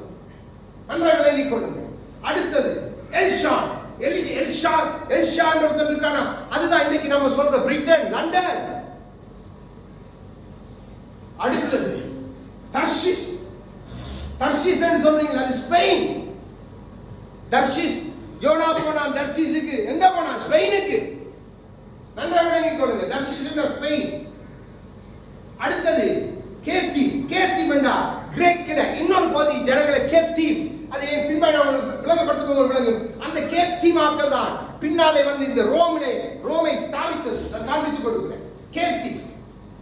அடுத்தது செர்பியா தொதானி செர்பியா நாடு. செர்பியா தான் பயங்கர குளிர் அந்த ஏரியா. அப்படி ரஷ்யா பக்கத்துல இப்படி கீழே வருது. அப்படியே இதெல்லாம் நல்லா விளங்கிக் கொள்ளுங்க. ஆதி நாட்கள் பேர் இப்போ தற்காலத்தில் வழங்கப்படுகிறது. இன்னும் அனைவருக்கு நான் முக்கியமான இந்த காரியத்துக்குரியதை உங்களுக்கு தெரியும். எந்தெந்த தேசம் எல்லாம் வரப்போகுது. இப்போ இத்தாலியத்தில் இருக்கு, யூரோப் யூனியன் 10 தேசம், யூரோப், ஜெர்மன், ஸ்பெயின் எல்லாம் வந்து இருக்குது. எல்லாம் வரப்போது. நமக்கு நம்ம இத்தாலியில் இருக்கிற ஆண்டுறதோ நம்மளை கொண்டு எல்லாம் ஆசீர்வதிக்க வைத்து உண்மை. அதுக்கு மாத்திரம் என்ன உங்களை கொண்டு நீங்க சேர்க்கலாம். நீ மிதிக்கணும். இந்த தேசம் ஏதோமியருடைய தேவனுக்கு பிரியமில்லாத ஜனங்களுடைய தேசம். ஆகவேதான் ஆதி நாட்கள் இருந்து இந்த சீசர்கள் எங்கிருந்து எழுப்பினாங்க? ரஷ்யா மாவோக்கள இருந்து எழுப்பி வந்தாங்க. தங்களை சீசர்களாய் அறிமுகப்படுத்திக் கொண்டு பின்னாலே வந்து தங்களை சீசர் ராயன்மார் என்று சொல்லி இதெல்லாம் நீங்க பார்க்கலாம். அடுத்தது இதில் சில நாடுகள் உங்களுக்கு காண்பித்துக் கொடுக்கிறேன். யூதா அதாவது இஸ்ரவேல் கோத்திரத்துக்குரிய சில நாடுகளை உங்களுக்கு காண்பித்துக் கொடுக்கிறேன். பெல்ஜியம் ஆசேர் கோத்திரம். பெல்ஜியம் நம்ம சொல்றோம் பெல்ஜியம். ஆசேர் கோத்திரத்தை அதிகமாய் அந்த இடத்துல இருக்கிறாங்க. பல்கேரியா நீங்க எப்படி சொல்லலாம்? ஓகே. ஏலாம் அவன் அடுத்த சந்ததி, அடுத்த குஷில ஏலாவுடைய சந்ததி பல்கேரியா பிடிச்சிருக்காங்க. அடுத்தது இந்த தீரு என்று நம்ம சொல்லிக் கொண்டிருக்கிறோம். இது எந்தெந்த நாடுகள் நான் உங்களுக்கு காண்பித்துக் கொடுக்கிறேன். பனாமா, உருகுவே, சிலி, அர்ஜென்டினா, இந்த சவுத் ஆப்பிரிக்கா பக்கம் இருக்கிற அந்த பசிபிக் கடலோடு இருக்கிற நாடு இதுதான் தீரு. நன்றாக விளங்கிக் கொள்ளும். அடுத்து டென்மார்க். தானும் யூதாவும் இணைந்து இருக்கிற இடம் தான் டென்மார்க். ஸ்காண்டினேவியா அந்த பக்கம் நீங்க போட்டுக்கொள்ளலாம். அடுத்தது Cambodia கோமருக்குரியது. Komar Cambodia. Indonesia Maho. அதே மாதிரி துருக்கி மாகோ. இதெல்லாம் வந்து சிவப்பு. ஏதோமு இதெல்லாம் ஏதோமிய பரவி இருக்கிறது. அதான் சொல்லிக் கொண்டிருக்கிறேன். இப்ப அடுத்தது எகிப்து, மிஸ்ராயிம், குஷுடைய ஒரு மகன் எகிப்து, மிஸ்ராயிம் அவங்களும் இணைஞ்சிட்டாங்க. எகிப்து இஸ்ரவேலுக்கு எதிராக எழும்பி வருது. இதான் ஆண்டவருக்கு அந்த அடிமைத்தனம் பிடிக்கிறதே இல்லை. ஆதியிலே அவனுடைய ஆதி தகப்பன் அவனுடைய குஷெலும்பி அவனுடைய மகனாய் நிம்ரோத் ஆதியிலிருந்து பாபேலை ஸ்தாபித்து எல்லாரையும் அடிமைப்படுத்துவது தான் நினைச்சான். அவன் சந்ததியில் வந்ததுதான் மிஸ்ராயிம். அதனால்தான் எகிப்தின் அடிமைத்தனத்துக்கு போகாத அவங்க ஒரு இடத்துல இருக்க பண்ணி உன்னை மேல நுகத்தமைச்சு உன்னை கீழே கொண்டு போயிடுவாங்க. தேவன் எகிப்தை விட்டு விலகி வாழ்ந்து அடிமைத்தன ஜனங்களை கொண்டு போய் விலக்கி காண்பித்தான். எரித்ரியா, எத்தியோப்பியா இதெல்லாம் குஷின் சந்ததி. நம்ம எத்தியோப்பியான்னு சொல்லும் கருப்பல்ல சந்ததி. அப்படியே நீங்க பல தேசங்கள் இருக்குது. அதே மாதிரி ஆஸ்திரேலியா, இப்ராஹிம் ஜனங்கள் இருக்கிறது ஃபுல்லா ஆஸ்திரேலியா. அதே மாதிரி நெதர்லாந்து ஆசியருடைய ஒரு கூட்டம். அதே மாதிரி சுவிட்சர்லாந்து, செபுலோனை குறித்து நமக்கு தெரியும் சொல்லப்பட்ட செபுலோன் இருக்கிற சுவிட்சர்லாந்து. இப்ப இதெல்லாம் இன்னைக்கு பாருங்க, இந்த 12 அதான் எல்லாரும் நான் கொண்டுறோம். எல்லா இடத்துலயும் சிதறி இருக்காங்க யூதர்கள். நம்ம அப்படியே கணக்கு பார்த்து கொண்டு வந்த வேண்டாம். நம்ம வந்துடும் குஷிட சந்ததி. நம்ம இந்த மாலைதீவு, இந்த இந்தியா, இதெல்லாம் அதுல விசேஷமா இந்த காஷ்மீர், ஜம்மு காஷ்மீர் வந்து யோக்தானுடைய சந்ததி. யோக்தான் யாரு? கெத்துராலுக்கு ஆபிரகாமுக்கு பிறந்த மகனுடைய சந்ததி தான் காஷ்மீர். அங்க இருக்கிற அங்க ஜம்மு காஷ்மீர் இந்த ஏரியாலாம் யோக்தானுடைய ஆட்கள். அங்க மாதி சொன்னீங்கன்னா குஷிட சந்ததி. அப்படி இந்தோனேசியா அதுக்கு கோமர். அப்ப இதெல்லாம் ஏதோமுடைய ஆதிக்கத்துல இருக்கிற ஏதோமு. அப்போ ஆமோஸ் 1:9-10 வாசிங்க. இப்ப நம்மளுக்கு இந்த சம்பந்தத்தை காட்டிட்டாங்க வசனத்துல. ஆமோஸ் தீர்க்கதரிசியுடைய தேவன் சொல்லுகிறார்.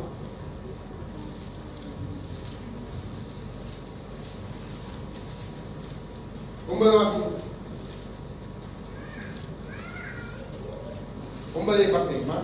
ஆமாம், 1ஆம் அதிகாரம் 1063வது பக்கம். மேலும் தீருவினுடைய 3 பாதகங்களின் நிமித்தம் 4 பாதகங்களின் நிமித்தமும் நான் அதன் ஆக்கினியை திருப்ப மாட்டேன். அவர்கள் சகோதரரின் உடன்படிக்கையை நினையாமல் சிறைப்பட்டவர்களை முழுதும் ஏதோமிய கையில் ஒப்புவித்தார்கள். யாருடைய கையில் ஒப்புவித்தார்களா?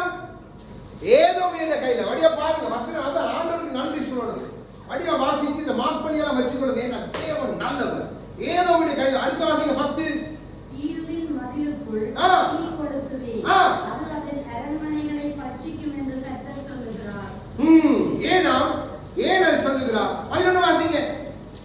மேலும் ஏதோமியருடைய 3 பாதகங்களின் நிமித்தமும் 4 பாதகங்களின் நிமித்தமும் நான் அவன் ஆக்கினியை திருப்ப மாட்டேன். அவன் தன் சகோதரனை பட்டயத்தோடு தொடர்ந்து தன் மனதை இரக்கமற்றதாக்கி தன் கோபத்தினாலே என்றைக்கும் அவனை குருவி போட்டு தன் மூர்க்கத்தை நித்திய காலமாக வைத்திருக்கிறானே. ஆமென். மூர்க்கத்தை நித்திய காலமாய் வைத்திருக்கிறானே. எங்க பந்த நித்திய காலம்? அடுத்த காலத்துக்கு இப்ப நம்ம போகணும். அப்போ போவோம் திருப்பி ஏசாவுடைய பரம்பரைக்குள்ள தான் நம்ம போகணும். பிள்ளை நல்லா விளங்கிக் கொள்ளுங்க. நீங்க யாரோட யுத்தம் செய்றீங்க? யாரோட நீங்க கலந்து இருக்கிறீங்க?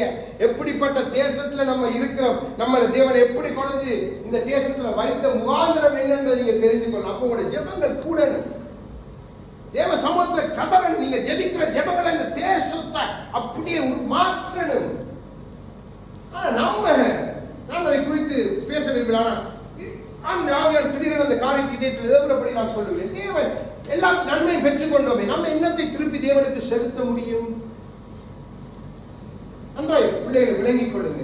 எவ்வளவு ஒரு பொல்லாத காலத்தில் நீங்க இருக்கிறீங்கன்றதை விளங்கிக் கொள்ளுங்க. இப்போ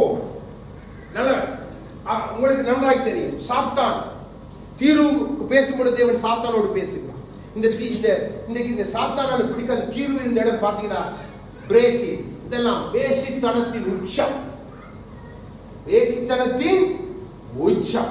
பிரேசில தான் இயேசு கிறிஸ்துவுக்கு சிலை வைக்கிறேன்னு சொல்லி ரோம போலவே ஒரு பெரிய சிலையை கையை விரித்து வச்சிருக்காங்க. நன்றாய் விளங்கிக் கொள்ளுங்க. பிரேசில், அர்ஜென்டினா வேசித்தனத்தின் உச்சம். கப்பல்ல வேலை செய்றவங்களுக்கு தெரியும் எப்படிப்பட்ட தளங்கள், இப்படிப்பட்ட வேசித்தனத்தின் உச்சம். அப்போ அதுதான் தேவன் பார்க்கிறதா சொல்லுகிறார். இதை நான் இன்னும் மன்னிக்கிறேன், மறக்க மாட்டேன். அப்போ தேவன் என்னத்தை செய்தாலும் நமக்கு ஒன்றை விளங்கிக் கொள்ளணும். அதுக்கு பின்பாக ஒரு நோக்கம் உண்டு. இல்லாம தேவன் எதையும் செய்யறது இல்லை. அப்போ இப்போ ஆதியில தேவன் பேசின அந்த தீர்வு இருந்தது இன்னைக்கு நம்ம பலஸ்தீனர் என்று நம்ம சொல்லுறவே அதுக்கு பக்கத்துல இருந்த ஒரு இடம், அந்த கரையோரத்துல இருந்த ஒரு இடம். இத அப்படியே மாற்றி அப்படியே கொண்டு போயிட்டோம். இந்த கரையோரத்தில் இருந்த ஆதி நாட்கள் இருந்த இடம் தான் இன்னைக்கு பலஸ்தீனா எழுதி இருக்கிறது. அது தீர்வு. இப்போ ஏதோ என்று நம்ம சொல்றோமே, இந்த ஏதோமுக்குள்ள ரோம், அந்த 3 ஆவிக்குரிய இந்த ஏதோமுடைய காரியங்கள் எங்க பலமா இருக்குன்னு சொன்னா ஒன்று இந்த ரோம் தேசத்துல, இன்னொன்று ரோமன் கத்தோலிக்க மதத்துக்குள்ள, இன்னொன்று இங்கிலாந்து தேசம்.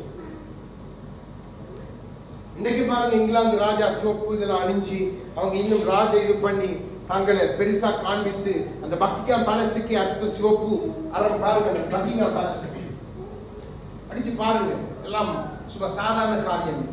இப்போ நம்ம கொஞ்சம் ஆதி ஆரம்பத்துக்கு போவோம். போனாத்தான் நமக்கு சில காரியங்கள் அங்கே விளங்கும்.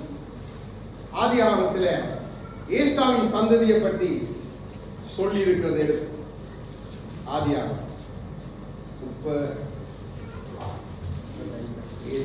ஏசாவின் சந்ததியை குறித்து அங்கு எழுதப்பட்டிருக்கிறது. ஓகே, 36. ஓகே, 36 ஒன்றில இருந்து வாசிங்க. 1 இருந்து 3 வரை வாசிங்க. ஏதோமின் தகப்பனாகிய ஏசாவின் வம்சவரலாறு. ஏசா கானான் தேசத்து பெண்களில் ஏத்தியனான ஏலோதின் குமாரத்தியாகிய ஆதாளும், ஏவியனாகிய சிபியோனின் குமாரத்தியும் ஆனானின் குமாரத்தியுமாகிய அகோலிபாளையும். ஓகே, 3 விதமான 3 அந்த விளக்கப்பட்ட ஜாதிகளுக்கு 3 பெண்கள் எடுத்துக்கிறாங்க. ஓகே, அடுத்த வாசிங்க. இஸ்மவேலின் குமாரத்தியும் நெபயோத்தின் சகோதரியுமாகிய பஸ்மாத்தையும் விவாகம் பண்ணியிருந்தார். ஆமென். இப்போ இவன் 4 ஸ்திரீகளை இப்போ 3 அங்க பிடிச்சான். இன்னொன்று திருப்பி இஸ்மவேல் தேவன் துஷ்டன் என்று விளக்கி அங்க இருந்து தூக்கிட்டு வந்துட்டான். ஏண்டா ஏசாவை குறித்து சொல்லப்பட்ட பட்டயத்தால விளைக்கிறவன் இஸ்மவேலோ பிடித்தான். அப்போ என்ன, காட்டு கழுதையும் எருமையும் உண்டாகும். நல்லா விளையாடுங்க. ஏழு நான் சொல்றேன் உங்களுக்கு விளங்கு. இப்ப பாருங்க 4வது வசனத்தை வாசிங்க. ஆகார் ஏசாவுக்கு எலிபாசையும் பெற்றாள், பஸ்மாத் ரெகுவேலை பெற்றாள். ஆமென். இப்போ 11 வாசிங்க. எலிபாசின் குமாரர் தேமான், ஓமார், செக்கோ, கத்தாம், கேனாஸ் என்பவர்கள். இப்போ அடுத்த 12 வாசிங்க. திம்னான் ஏசாவின் குமாரனாகிய எலிபாசுக்கு மறு மனைவியாயிருந்து எலிபாசுக்கு அமலேக்கை பெற்றார். ஆமென். இப்போ அமலேக்கு யாரு? இஸ்ரவேலுக்கு எதிரானவன். மோசே தான் என்ன சொல்றார்? தலைமுறைக்கு இவனுக்கு என்ற கனவு என்ன செய்யப்பட்டிருக்கிறது? நீட்டப்பட்டிருக்கு. அப்ப எந்த சந்ததி? ஏதோவுடைய சந்ததி. ஆனா அமலேக்குடைய ஒரு பக்கத்தை தேவன் அழித்தாலும் ஒருத்தன் இன்னும் அழிக்கப்படவில்லை. அவனைத்தான் அதுல யார்? 11வது வசனம் நான் வாசிக்கிறேன். எலிபாசின் குமார் தேமான், ஓமர். 3வது மகன் செப்போ. நன்றாய் பேரை ஞாபகம் வச்சுக்கொள்ளுங்க. ZEPO, Zepho. செப்போட பேர் செப்போ. இவன் யாரு? எலிபாசுடைய மகன். இவன் இஸ்ரவேலர்கள் அடிமைத்தனத்திலிருந்து வெளியில வரும் பொழுது இஸ்ரவேலை எப்படியாவது அடிக்கணும் என்று சொல்லி இவன் என்ன செய்யறான்? எத்தியோப்பிய ராஜாவிடத்துல போய் தனக்கு படைகளை தரும்படி கேட்கிறான். ஆனா பலத்த பராக்கிரமம் செய்கிற ஒரு பயங்கரமான பராக்கிரமசாலி. எத்தியோப்பிய ராஜாவிற்கு பயம். ஏண்டா இவன் அப்படிப்பட்ட பராக்கிரமசாலி. அப்ப எத்தியோப்பிய ராஜாக்கு இஸ்ரவேலருக்கு எதிர்த்து போக விருப்பம் இல்லை. அப்ப இவன் என்ன பண்ணுறான்? இவனை கூப்பிட்டு தன் அரண்மனையில வச்சு இவனை அந்த தன்னுடைய எல்லா படைக்கும் தலைவனாக்கிட்டான். அப்ப இவன் போற இடமெல்லாம் யுத்தத்துல வெற்றி. இப்ப எத்தியோப்பியா பலத்து வருது. ஆனா இவனுக்கு உள்ளுக்குள்ள இஸ்ரவேலை போட்டு தள்ளன் பல கணக்கு இருக்கிறான். ராஜாவை எனக்கு படையை தர, நான் போய் இந்த இஸ்ரவேலை அழிச்சிட்டு வரட்டும் படை. ஆனா எத்தியோப்பியா ராஜாக்கு அதுல விருப்பமே இல்லை. அப்போ அங்கே சித்தீமன் இடத்துல அங்க ஒரு பெண் இருக்கான்னு கேள்விப்பட்டவனே, அழகான பெண். அவளை குறித்து எத்தியோப்பியர் வந்து ராஜாவிடத்தில் சொன்ன பொழுது ராஜா அவளை திருமணம் செய்வான். இந்த ராஜா திருமணம் செய்து தன்னுடைய நாட்டுக்கு கொண்டு வந்த பிறகு இப்ப என்ன இவன் அந்த மகளுக்கு, இதெல்லாம் யாசின புத்தகத்துக்கு நான் உங்களுக்கு சொல்லுகிறேன். வேண்டாம், அதிகாரம் 60ஆம் அதிகாரத்தை நீங்க வாசி பார்க்கலாம். அப்போ இவர்கள் என்ன செய்கிறார்கள்? அங்க இருந்து அந்த மண்ணையும் தண்ணியையும் கொண்டு வந்து அவன் வருத்தப்பட்டுட்டா. ஏண்டா இவங்க இருக்க எத்தியோப்பியா பயங்கர உஷ்ணம். அவை இருந்த சித்திமன் அப்படி அல்ல, அழகான மலைப்பாங்கான நல்ல அழகான இடம். அப்போ அங்க இவனை அனுப்புறான். இவன் அங்க போய் பார்த்தான், சரி வரல. டக்குன்னு என்ன செய்தான்? சித்தி மாக்கள் இவனை பார்த்த உடனே, இவன் பராக்கிரமத்தை பார்த்த உடனே இவனை பிடிச்சி தங்களுக்கு ராஜாவாக. இவன் ராஜாவான உடனே என்ன செய்கிறான் என்று சொன்ன இவன் இந்த செப்போ, அதாவது எலிபாசின் மகன் ஏசாவின் சந்ததி, இப்போ இவன் படையெடுக்கிறான் எத்தியோப்பியாவுக்கு எதிராக. எத்தியோப்பியா ராஜாவுக்கு நடுக்கம். அப்ப எத்தியோப்பியா ராஜா தன்னுடைய சகோதரோடு இணைந்து யுத்தத்துக்கு இவனை அடிக்க அவ்வளவு பேரையும் இது பண்ணி ஒன்றுவிலாம். எத்தியோப்பியா ராஜா எல்லா படைகளும் செத்து திரும்பி வந்தாலும் எத்தியோப்பியா ராஜாவுக்கு திருப்பி பயம். அப்ப இவன் என்ன செய்கிறான்? திருப்பி ஒரு பெரிய கூட்ட படையை சேர்த்து கொண்டு செப்போக்கு விரோதமாய் போகிறான். அப்போ செப்போ ஆண்டவரை பார்த்து தேவனுக்கு சம்பந்தம் இல்லை, தேவ ஜனத்துக்கு விரோதமான தந்திரத்தை பாருங்க. ஆண்டவரிடத்தில் ஒரு பொருத்தனை பண்ணுகிறான். ஆண்டவரே, நான் ஆபிரகாமுடைய சந்ததியில் இருந்த இஸ்மவேலுடைய சந்ததி, இஸ்மவேல் நான் ஆபிரகாமுடைய சந்ததி, இஸ்மவேலுடைய குமாரன், ஆபிரகாமுடைய குமாரன். அப்போ நான் சந்ததியிலிருந்து வந்த நான். ஆகவே நீர் இந்த ஒரு விசைப்பட்டு இந்த படைகளுக்கு விரோதமாய் நான் போகிறேன், எனக்கு குறைஞ்ச படை, ஆனா நீர் என்னை நினைத்தார்கள். இப்ப இவன் ஆபிரகாமுடைய பேரு இதெல்லாம் சொன்னோனே ஆண்டவர் அவனுக்கு அப்படித்தான் இருக்கு, மனதுருகினான். நம்மளா தகப்பன் நல்ல ஒரு பாட்டு. இவன் போய் அடிச்சு எல்லாரையும் முடிச்சுட்டான், முடிச்சு ஜெயம் பண்றான். வந்த உடனே இவன் என்ன செய்தது, ஆண்டவரை மறந்துட்டு பாகாலுக்கு பலி செலுத்தினான். இப்போ இவன் காலப்போக்கில் இந்த என்ன செய்யறான் என்று சொன்னா, இந்த சித்தி இவன் என்ன செய்யறான் பாருங்க, அதை உங்களுக்கு சொல்லித்தான். இப்ப இவன் ஆளுகைக்கு கீழே வந்த உடனே இவன் என்ன செய்யறான், அப்படி அந்த ஆளுகையை சித்திமே அப்படி ஏதோ மீனுடைய ஆளுகைக்குள்ள கொண்டு வாங்க. சித்தி தேசம் ஏதோமுடைய ஒரு தேசமா மாத்தினா, இதான் சாத்தாண்ட இது ஒரு தேசம். அதைத்தான் இன்னைக்கு சொல்லிக்கணும், ஒன் வேர்ல்ட், ஒரே தேசம், ஒரே மொழி.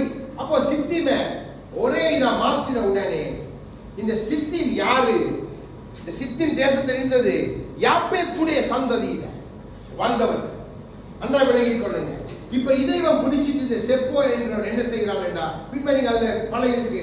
இவன் இந்த அதுக்கு ராஜாவாயிட்டு அப்படியே போய் தூவால பிடிக்கிறான், அப்படியே போய் ஒவ்வொரு பகுதியா பிடிக்கிறான். ரஷ்யா அந்த ஏரியா எல்லாம் பிடிக்கிறான்.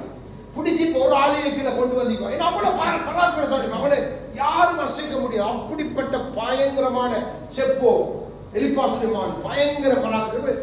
அமலேக்கு இல்ல, அமலேக்க முடித்தால் ஆண்டு சொல்லி தொடரும். ஏன்னா அடுத்த வித்து எழுப்பி யுத்தம் பண்ணுது ஏதோமுக்காக, நல்லா விளங்கிக் கொள்ளுங்க. அப்போ இவன் எல்லாத்தையும் பிடிச்சிட்டு இவன் எங்க வாரான். இப்ப நம்ம ஒரு காரியத்தை பார்க்க போறோம். தானியேல் புத்தகப்படுங்க. தானியேல் எங்கதான் நமக்கு இருக்குது. அடுத்த தானியேல் புத்தகம்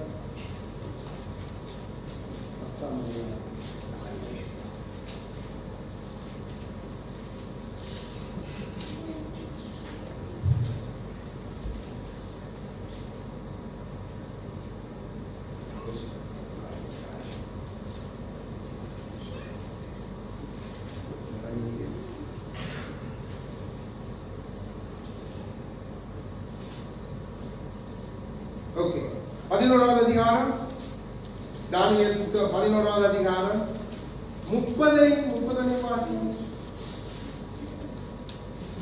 அவனுக்கு விரோதமாக கித்தீமின் கப்பல்கள் வரும், அதனால் அவன் மனநோவடைந்து திரும்பி போய் பரிசுத்த உடன்படிக்கைக்கு விரோதமாக விரோதம் கொண்டு அதற்கானதை செய்து பரிசுத்த உடன்படிக்கையை தள்ளினவர்களை அனுசரித்தான்.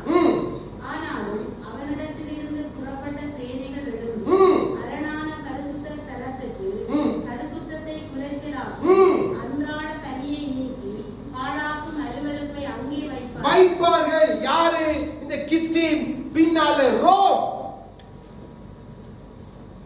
கித்தீம் பின்னால ரோம். இது யாசிரின் புத்தகத்தில் எழுதப்பட்டிருக்கு. ரோமர் என்று எழுதி இருக்குது, கித்தீம் ரோமர் என்று எழுதி இருக்கு. ஆகவேதான் பவுல் ரோமருக்கு எழுதிய நிருபத்தில் ஏசாவை குறித்து எச்சரிக்கிறார் ஆவியாளர். நன்றாய் விளங்கிக் கொள்ளுங்க. இவங்க பின்னால ரோம். அப்ப இவங்க வந்து பின்னால் இந்த ரோமை ஸ்தாபித்து, இந்த ரோம்ல முதலாவது இந்த நார்த் வடபக்கம் இருக்கிறவங்க யாருன்னு சொன்னா எல்லாமே வந்து இந்த பொதுவான ஜனங்கள், அதாவது எல்லா கூட்டத்திலிருந்து பிரிந்து வந்த ஒரு கூட்டம், யாப்பேத்தின் சந்ததி. ஆனா அதுல தெற்கு பக்கத்துல இருக்கிறவங்க யார் என்று சொன்னா கிரேக்கர், யாவானும் கானானியர். இப்ப விளங்குதா உங்களுக்கு? யாவானும் கானானியர். சிசிலியா ஏதோ, சிசிலியா முழுவதும் ஏதோமியர். சிசிலியா நம்ம போற சிசிலியா வடிகாடு போறவே சிசிலியா அப்படியே முழுக்க ஏதோ கானான் ஏதோமியர்.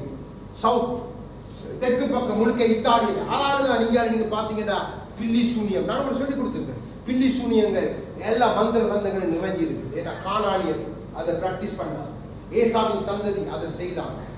அப்போ இந்த கூட்டம் தான் இன்றைக்கு எழும்பி இவங்க என்ன செய்வாங்கன்னு சொன்னா, இப்போ ஒன்றுபட்டு தேவ ஜனத்துக்கு விரோதமா வரப்போறோம். இதுதான் ஆதியிலிருந்து சாத்தானுடைய திட்டம். நான் கொஞ்சம் விரைவாய் போறேன், என்ன கணக்கை சொல்லிக் கொண்டிருக்க வேண்டாம், நீங்க புரிஞ்சு கொண்டாக்கா. அப்போ அதுல சகரியா 14:1-3 வாசிங்க. இப்ப நான் உங்களுக்கு காண்பித்து சில காரியம் அதிலே.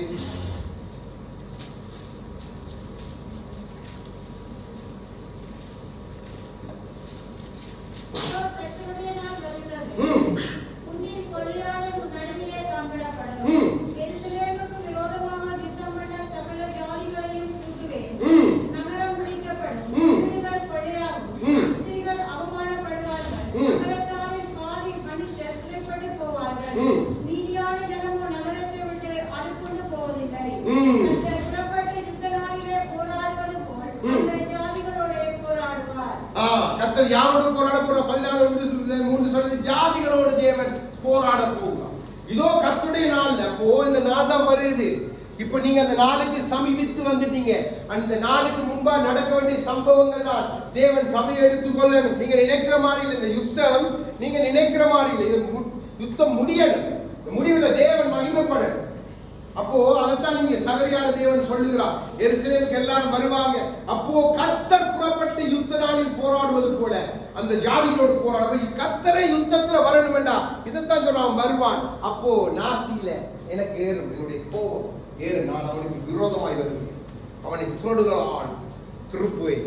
அப்போ இந்த ஏதோ இன்றைக்கு பாருங்க, இந்த மாகோக்ன்றது, இந்த ஈரோ, இதெல்லாம் ஏதோமி, மொஸ்கோ வந்து ஏதோ, இதெல்லாம் ஏதோமுடைய கையில இருக்கிற தேசம். ஏசானுடைய வம்சத்துல இது செப்போல இருந்து அவன் பின்னால கொண்ட ரோமுக்கு மாற்றி ரோமில இருந்து அதன் பின்பாக அவன் என்ன செய்கிறான், அதை கொண்டு வந்து தேவ ஜனங்களுக்கு விரோதமாக தவறான ஒரு வழிபாடை அங்கே கொண்டு வந்து அந்த வழிபாடை ஸ்தாபித்து அந்த இடத்துல இருந்து கிரியை செய்து கொண்டிருக்க இந்த பொல்லாத ஆவி. அப்போ இதுல இன்னொரு காரியத்தை நான் உங்களுக்கு சொல்லித்தரேன். என்னன்னு சொன்னா, இப்ப அந்த ஆலயம் இருக்கிற பகுதியில, வடிவ மலையில அந்த ஆலயம் இருக்கிற பகுதியில ரஷ்யாவுக்கு ஒரு ஆலயம் இருக்கு. இப்போ அந்த ஆலயத்துக்கு கேட்டு ரஷ்யா பிரச்சனை பண்ணி கொண்டிருக்காங்க. அந்த ஆலயம் அங்க ஒளிவ மலையில, இந்த ஒளிவ மலையெல்லாம் தேவனுடைய பாதம் வந்து நிக்க போதென்றது தெரிந்து சாத்தான் ஏதோமியுடன் யுத்தம் பண்ணுகிறான். அது எங்களுக்குரிய இடம், அது எங்களுக்கு அப்படியே வேணும், முழுசாகும் என்று சொல்லி இப்ப ரஷ்யா போருக்கு இப்பதான் இந்த யுத்தத்துக்கான முகாந்தரங்களை தேடிக்கொண்டிருக்கான். நல்லா விளங்கி கொள்ளுங்க. அப்ப அதை ஒரு காரணமாக எடுத்து ரஷ்யா அவர் யுத்தம் பண்றது. அவனுக்கு வேறு இந்த யுத்தத்துக்குள்ள பண்றதுக்கு ஒரு காரணம். அதுக்கு தான் நான் ஆதியிலே அங்கே அந்த ஆலயத்தை கட்டினான். அதனாலதான் நான் சொன்ன விக்கிர தோப்புகளால என்னுடைய தேசத்தை நிறைச்சிங்களே, இதான் ஜனங்களை கொண்டு அவர் அவ்வளவு தூரம் கடிந்து கொண்டதுக்கு காரணம் அதுதான். இப்போ அதுலதான் இப்ப நீங்க பாத்தீங்கன்னா இவங்களுக்கு ஒரு பண்டிகையை தேவன் கொண்டாடும்படி சொல்லுகிறார். சுக்கோத் என்ற பண்டிகைக்குரிய அந்த பண்டிகை நாள் அவங்க பாத்தீங்கன்னா 70 ஆடுகள் 70 என்றால் அங்க இந்த சுக்கோத்துல அந்த ரபி சொல்லுகிறார், இந்த சுக்கோத் என்றால் இந்த யாப்பேத்துடைய அந்த 70 வம்சம், அந்த நேஷன்ஸ் இதுக்கு அவங்க பலி செலுத்துறாங்க. அது 70 ஆடுகளை கொண்டு வந்து 70 அந்த ஒவ்வொரு அந்த தேசங்களுக்காக அந்த பலி சுக்கோ பண்டிகை அவங்க அதை கொண்டாடுற அந்த பண்டிகையில அந்த காரியத்தை அவங்க செய்யறாங்க. இதை குறித்து அவங்க சோகா 3:212 பக்கத்தில் எழுதப்பட்டிருக்கு. அதே மாதிரி அது ஒரு இந்த பண்டிகை அவங்களுடைய காரியங்களை, அதாவது வந்து தேசங்களுக்காக அவங்க வழி செலுத்துறாங்க. நல்லா விளங்கிக் கொள்ளுங்க. இப்போ என்ன ஆகமும் 24 18-20 வசனங்கள் வாசிங்க. இப்போ வீலியாம் சொன்ன ஒரு தீர்க்க தரிசனம் பாருங்க என்ன சொல்லுறாங்க. என்ன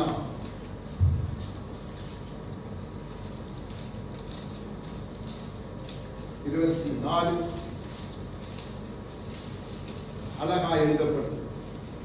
18-20 வாசி. ஏதோம் சுதந்திரமாகும், சேயீர் தன் சத்துருக்களுக்கு சுதந்திரமாகும், இஸ்ரவேல் பராக்கிரமம் செய்யும், யாக்கோபிலிருந்து தோன்றும் ஒருவர் ஆளுகை செய்வார், பட்டணங்களில் மீதியானவர்களை அழிப்பார் என்றார். மேலும் அவன் அமலேக்கை பார்த்து தன் வாக்கியத்தை எடுத்துரைத்து, அமலேக்கு முந்தி எழும்பினவன், ஆனாலும் அவன் முடிவிலே முற்றிலும் நாசமடைவான் என்றார்.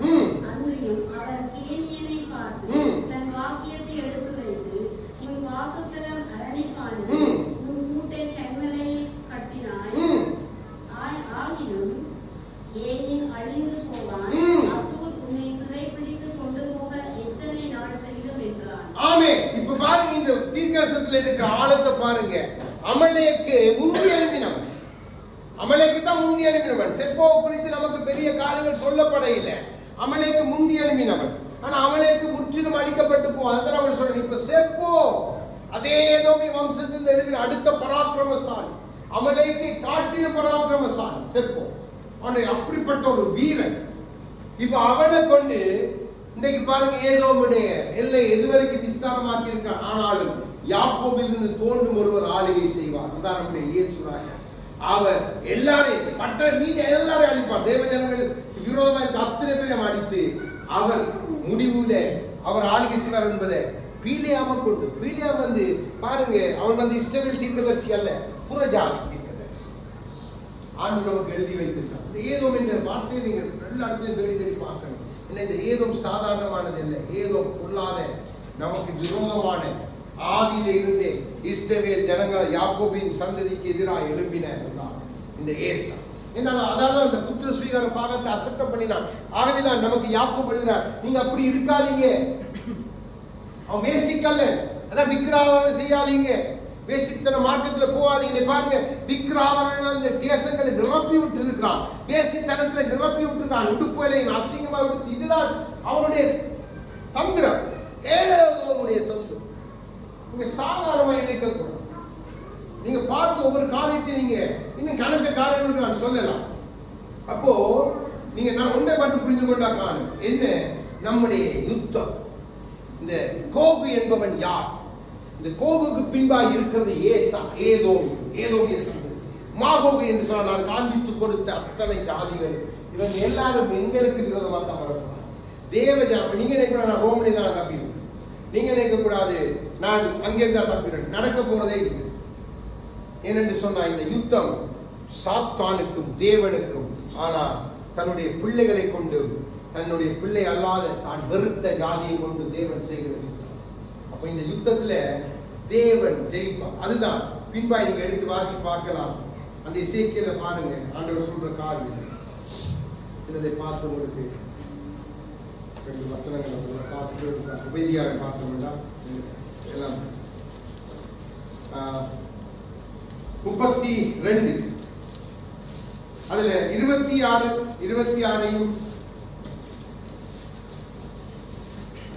அங்கே மேசேக்கும் தூவாலும் அவர்களுடைய ஏராளமான ஜனங்களும் கிடக்கிறார்கள். அவர்களை சுற்றிலும் அவர்களுடைய பிரேத குழிகள் இருக்கிறது. அவனுடைய ஜீவனில் உள்ளோருடைய தேசத்திலே கெடி உண்டாக்கினவர்களாயிருந்தும் அவர்கள் எல்லாரும் விருத்த சேதனம் இல்லாதவர்கள், பட்டயத்தால் வெட்டுண்டு விடுவார்கள். 29 வாசிங்க. அங்கே ஏதோமும் அதன் ராஜாக்களும் அதன் எல்லா பிரபுக்களும் கிடக்கிறார்கள். பட்டயத்தால் வெட்டுண்டவர்களில் இவர்கள் தங்கள் வல்லமையோடும் கூட கிடத்தப்பட்டார்கள். இவர்கள் விருத்த சேதம் இல்லாதவர்களிடத்திலும் குழியில் இறங்குகிறவர்களிடத்திலும் கிடக்கிறார்கள். 30 வாசிங்க. அங்கே வடதிசை அதிபதிகளும் எல்லா சீதோனியரும் ஆமென். சீதோனியருக்கு இவரை காண்பித்து கொடுத்து, சீதோனியர் எங்கே? சீதோனியர் எல்லாம் இந்த ஏதோமுடைய இந்த ஒவ்வொரு பகுதி சீதோனியர். ஏதோ பாருங்க, தேவன் சொல்றார் கிடத்தப்பட்டு கிடப்பாங்க, எல்லாரும் கிடத்தப்பட்டு கிடப்பாங்க. அப்போ இந்த யுத்தத்தின் நீங்க தன்மையை நன்றாய் புரிந்து கொள்ளும். தேவன் ஏன் நமக்கு இந்த கடைசி நாட்களில் இந்த ரகசியத்தை விளங்கப்படுத்தி சொல்றார்? ஏன்னா நமக்கு தெரியாது. நம்ம மாகோகுண்டா நம்ம நினைச்ச ரஷ்யாவும் மஸ்கோவும் சில நாடு. ஆனா இல்ல, இதுதான் அவங்களுடைய வேதத்தின் ஆதாரத்தை நமக்கு அழகாய் ஆண்டவர் கற்றுக் கொடுக்கிறார். இன்னும் அநேகத்தை உங்களுக்கு சொல்லலாம். இது போதும். ஆக ஒரே ஒரு உபதியாவுடைய தீர்க்கதரிசனத்தை பார்த்து நாங்கள் முடித்து விடுவோம். இல்லைன்னா இது பெரிய சப்ஜெக்ட் அப்பவும் உங்களுக்கு வந்து இதா போயிடும். ஆகவே குயிக்காக உபதியாக பார்த்து எடுங்க. உபதியா 1071 பக்கம்.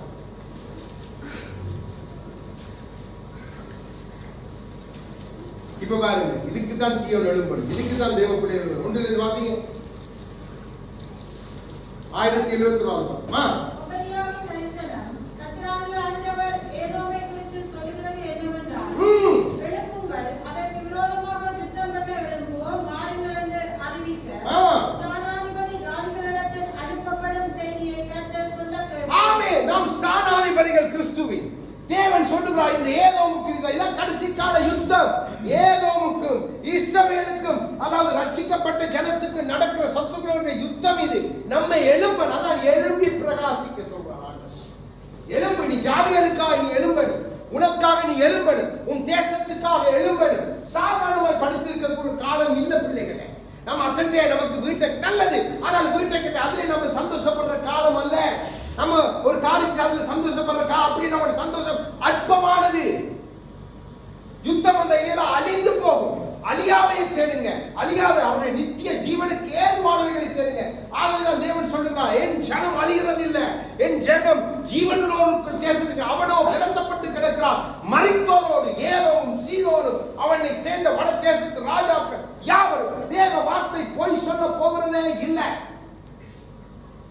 நமக்கு அந்த புரிந்துதல் இல்லாதபடினால் நம் தவறாக காரியங்களை பார்த்து தவறாய் செய்கிறபடினால் தான் நம்ம இருக்கிற காலத்தை மறந்து போகிறோம். நம்ம இருக்கிற நமக்கு டைம் இல்லை. 2000 இது எத்தனை அங்கிருந்து இன்னும் எத்தனையோ வருஷங்களுக்கு முன்பாக உரைக்கப்பட்ட தீர்க்கதரிசனம் நிறைவேறு அப்படியே அது கடைசி கட்டத்தில் வந்து நிற்கணும். ராஜா மகிமை பொருந்தினாய் வரணும். அதுக்கு முதல் தன் சபையை மீட்கணும், தன் ஜனத்தை கொண்டு இந்த யுத்தத்தை செய்து முடிக்கணும். சாதாரணமான பிள்ளைகள் அல்ல. இப்ப வாசிங்க, 3 வாசிங்க. கண்களை படிப்புகளாகிய உயர்ந்த ஸ்தானத்திலே குடியிருந்து என்னை தலையிலே விழத்தழுகிறவன் யார் என்று உன் இருதயத்தில் சொல்லுகிறவன் உன் இருதயத்தின் அகந்தை உன்னை மோசம் போக்கும். ஆமென். இப்ப ஆண்டு சொல்ல கண்மலையில கட்டிக்கிறா ஐயா வத்திகான், கட்டி நீ மோசம் போக்குறா. என்ன நினைச்சிட்டு இருக்கா? நாங்க உலகத்தை ஆண்டு கொண்டிருக்கோம் நீ நினைச்சிருக்கா? உனக்கு அங்கதான் இருக்குது, உன்னை அங்கே இருந்து. அதான் அந்த வத்திகானுக்காக நம்ம ஜெபிக்கிறது. அதுதான் வத்திகான் யாருடையது நீங்க நன்றாய் விளங்கிக் கொள்ள. அழகான வேத வார்த்தைகள் அழகாய் நேர்த்தியாய் எழுதப்பட்டிருக்கிறது. 4 வாசிங்க. நீ கழுதை போல உயர போனாலும் நீ நட்சத்திரங்களுக்குள்ளே உண்டை கட்டினாலும் அவ்விடத்திலிருந்து உன்னை விழத்தழுவேன் என்று கர்த்தர் சொல்கிறார். 6 வசனம். ஏசாவுடையவைகள் எவ்வளவாய் தேடி பார்க்கப்பட்டது, அவருடைய அந்தரங்க பொக்கிஷங்கள் எவ்வளவாய் ஆராய்ந்து எடுத்துக் கொள்ளப்பட்டது. 9 நான் கொஞ்சம் வேகமா வாசி, நீங்க பின்பாய் வீட்டை போய் முழு அதிகாரத்தையும் வாசிங்க. தேவானே ஏசாவின் பர்வதத்தில் உள்ள மனுஷர் யாவரும் கொலையினாலும் சங்கரிக்கப்படும்படி பராக்கிரமசாலிகள் கிளம்புவார்கள். 10 நீ உன் சகோதரனாகிய யாக்கோபுக்கு செய்த பொறுமை நிமித்தம் வெட்கம் உன்னை மூடும், முற்றிலும் சங்கரிக்கப்பட்டு போவாய். நீ எதிர்த்து நின்ற நாளிலும் அந்நியர் அவன் சேனையை சிறைப்பிடித்து போன நாளிலும் மறுதேசத்தார் அவன் வாசஸ்தலங்களுக்குள் பிரவேசித்து இஸ்ரவேலின் பேரில் சுட்டு போட்ட காலத்தில் நீயும் அவர்களிடத்தில் ஒருவனைப் போல் இருந்தாய். ஆமென். இன்றைக்கு அப்படித்தான் ஏதோ அப்படித்தான் இன்னைக்கு ரோமன் கத்தோலிக்க மதம் நிற்கிறது. நாங்க தான் தாய் மதம், நாங்க தான் இது, எங்கிட்ட திரும்பி வா பாருங்க. எதிர்த்து நிற்கிறோம் தேவ பிள்ளைகளுக்கு, தேவ ஜனங்களுக்கு. அழகாய் இந்த தீர்க்க தரிசனம் அழகாய் நேர்த்தியா நம் கண்களுக்கு முன்பாகவே நடந்தேறிக் கொண்டிருக்கிற காலம் நம் சாதாரணமாய் இருக்கு. வாசிங்க அப்படியே 14 15 வாசிங்க. அவர்களில் தப்பினவர்களை சங்கரிக்கும்படி அடிசந்திகளிலே நிற்காமலும் இக்கட்டினாலே அவர்களின் மீதியானவர்களை கூட்டிக் கொடுக்காமலும் இருக்க வேண்டியதா இருந்தது. எல்லா ஜாதிகளும் விரோதமான நாளாகிய கர்த்தருடைய நாள் சமீபமாய் வந்திருக்கிறது. நீ செய்தபடியே உனக்கு செய்யப்படும், உன் செய்கையின் பலன் உன் தலையிலே திரும்பும். ஆமென். இதுதான் கர்த்தர் எதிர்த்து நிற்கிறான். உனக்கு திருப்புவே. நீ எதையெல்லாம் ஜனத்துக்கு செய்ய இன்று வரைக்கும் பொல்லாத கோகுவை செய்து கொண்டிருக்கிற ஏசாவின் சந்ததியே, சாத்தானை நான் திருப்பு எல்லாவற்றை. ஆகத்தான் சொன்னார், உன்னோடு கூட எல்லாரும் உனக்கு பிணை போன அத்தனை பேரையும் கூட நான் போட போறேன். சாதாரணமான காரியம் இல்லை. வாசிங்க 16 வாசிங்க. நீங்கள் என் பரிசுத்த பர்வதத்தின் மேல் மதுபானம் பண்ணினபடியே எல்லா ஜாதிகளும் எப்போதும் மதுபானம் பண்ணுவார்கள். அவர்கள் குடித்து விழுவார்கள், இராதவர்களைப் போல் இருப்பார்கள். ஆனாலும் சீயோன் பர்வதத்திலே இருப்பார்கள், தப்பியிருப்பார் உண்டு. அவர்கள் பரிசுத்தமாய் இருப்பார்கள். யாக்கோபின் வம்சத்தார் தங்களுடைய சுதந்திரங்களை சுதந்திரித்துக் கொள்வார்கள். அல்லேலூயா. 21 பின்னாடி என்ன வாசிக்கலாம். ஏசாவின் பர்வதத்தை நியாயம் தீர்ப்பதற்காக இரட்சகர் சீயோன் பர்வதத்தில் வந்தேறுவார்கள். அப்பொழுது ராஜ்யம் கர்த்தருடையதாய் இருக்கும். ஆமென். இதுதான் இந்த யுத்தத்தின் முடிவு. நீங்களே கூட இந்த யுத்தம் வந்து இப்படி வந்து திருப்பி இதோட ஒரு முடிவு வரணும். ராஜ்யம் கர்த்தருடைய மாறணும். தேவ ஜனம் ராஜ்யம் செய்யணும், ராஜ்யபாரம் செய்யணும். இப்ப வெளி 17 நாளை எழுங்க 2 வசனத்தை பார்த்து பிடிக்க போறோம். பாருங்க, ஆண்டவர் நல்லவர். 4வது வசனம் பாருங்க, 349 பக்கம். அந்த ஸ்திரீ ரத்தாம்பரமும் சிவப்பான ஆடையும் தரித்து பொன்னினாலும் ரத்தினங்களினாலும் முத்துக்களினாலும் சிங்காரிக்கப்பட்டு வேசித்தனமாகிய அருவருப்புகளாலும் சுத்தத்தாலும் நிறைந்த பொற்பாத்திரத்தை தன் கையிலே பிடித்திருந்தாள். எப்படி அவருடைய நிறம் எப்படி இங்கே வர்ணிக்கப்பட்டிருக்கிறது? சிவப்பு. வத்திக்கானுடைய அடையாளம் சிவப்பு கலர். அங்க பாருங்க, ஏசாவுடைய மேனி சிவப்பு. இதுக்கெல்லாம் ஆவிக்குரிய அர்த்தம் உண்டு. இன்னைக்கு துருக்கியிலே கொடி சிவப்பு, இன்னைக்கு ரஷ்யாவுடைய கொடி சிவப்பு. நீங்க பார்க்கலாம், இந்த இத்தாலியில கொடி சிவப்பாலே அடையாளம் விட்டுருப்பாங்க. இத்தாலியுடைய நான் தேசிய கொடி, இத்தாலியில நீங்க பார்க்கலாம், வெள்ளையில சிவப்புள்ள கிராஸ்ல அடையாளம் போட்டேன். இந்த கொடி எல்லா யூரோப்லயும் இருக்கு. அப்போ அடுத்தது 18 16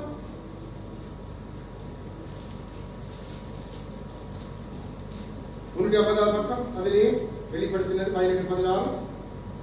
ஐயையோ, சல்லாவும் ரத்தாம்பரமும் சிவப்பாடையும் தரித்து பொன்னினாலும் ரத்தினங்களினாலும் முத்துக்களினாலும் சிங்கரிக்கப்பட்டிருந்த மகாநகரமே, நாளிலே இவ்வளவு ஐஸ்வர்யமும் அழிந்து போயிற்றே என்று சொல்லி அழுது துக்கிப்பார்கள். ஆமென். பாருங்க, இந்த மகாநகரம் அழிய போகுது, இந்த ஏதோம் இந்த ரோம் அழிய போகுது, இந்த தேசம் அழிவுக்கு நேராக இருக்குது. அதான் நான் சொன்னேன், ஆண்டவர் எதையோ காண்பிக்கிறார், ஏதோ இந்த தேசத்துக்கு என்ன. இது இன்னொரு காரியம் நான் உங்களுக்கு சொல்றேன், அதையும் சொல்லி விடுகிறேன்.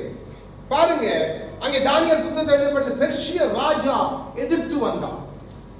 அப்போ அந்த பெர்சிய ராஜா, அப்ப ஈரான், அப்போ அந்த ஈரானுக்கு நீங்க ஆவிக்குரிய அந்த அந்த தேசத்துக்குரிய தள்ளப்பட்ட தூதன் பேர் என்ன? தூபியே. ஏன்னா ஒவ்வொரு தேசத்துக்கு ஒவ்வொரு தூதன். அதான் சொல்றேன், பலவானை முந்தி கட்டணும். அப்ப இந்த இத்தாலிக்கு ஒரு பலவான் உண்டு, ஆனா ஈரான் தேசத்துக்கு பலவானுடைய பேர் தூபியே. தூபியே என்றா கரடி. நீங்க பாருங்க, ரஷ்யாவுடைய கொடியில கரடி இருக்கு, அவரோட ஒலிம்பிக்ல கரடி. இன்னைக்கு நான் சொன்னேன், கரடி அது எப்படி புரியப்படுது? தேசத்தில் ஆண்டவர் காட்டுற கரடியை போடுது. ஏன் ஆண்டவர் காட்டுற இந்த கரடி மாறிய மாறுறான், உருவம் மாறுது? நான் உங்களுக்கு சொல்வது எனக்கு நல்ல ஞாபகம். அப்போ ஈரான் இந்த தூபியனுடைய கையில இருக்குது. இந்த ஈரான் அவர்கள் உண்மையாய் அவர்கள் முஸ்லிம்கள் அல்ல, பல தேசங்கள் சேர்ந்த ஜனங்கள் பின்னாலே முஸ்லிமாய் மாறினவர்கள். அப்படியே சாத்தான் அப்படியே கையில் எடுத்துட்டான். இப்ப இந்த தூபியன் என்கிற தூதன் அப்படியே இவர்களையும் சேர்த்து இப்போ ஏதோமியரோடு இணைந்து இவர்களும் யுத்தம். இப்ப ஈரான் அதுதான் யுத்தத்தை தொடங்கி இருக்கு. பாருங்க, நடக்கிற சம்பவங்களுக்கு எல்லாம் வேதத்துல நமக்கு தெளிவான விளக்கு ஆண்டவர் கொடுத்திருக்கிறார். ஏன் நமக்கு இதை நமக்கு தேவன் சொன்னது போல நான் உங்களுக்கு இதை தெரிவிக்கிறது ஒரே காரணம் தான். என் ஜனங்கள் விழிப்படையும், என் ஜனங்கள் என்னோடு இணைக்கப்படணும், வாழ்வு அவரோடு இணைக்கப்படணும், நம்ம அவரோடு இணைக்கப்பட்டு சியோனில் காணப்படணும் என்றுதான் ராஜாவாகிய இயேசு தம்முடைய வருகைக்கு முன்பாக, தம் சபையை எடுத்துக்கொள்வதற்கு முன்பாக நமக்கு ஆழங்களை விளங்கப்படுத்துறார். அப்போ நீங்க இணைக்கக்கூடாது. யுத்தம் தாமதிக்கும், யுத்தம் நடந்து கொண்டிருக்கு. அதன் முடிவு பயங்கரமாக இருக்கக்கூடும். இதுல தேவ பிள்ளைகளாகிய நானும் நீங்களும் என்ன செய்ய போகிறோம்? நானும் நீங்களும் கர்த்தருடைய கட்சியா?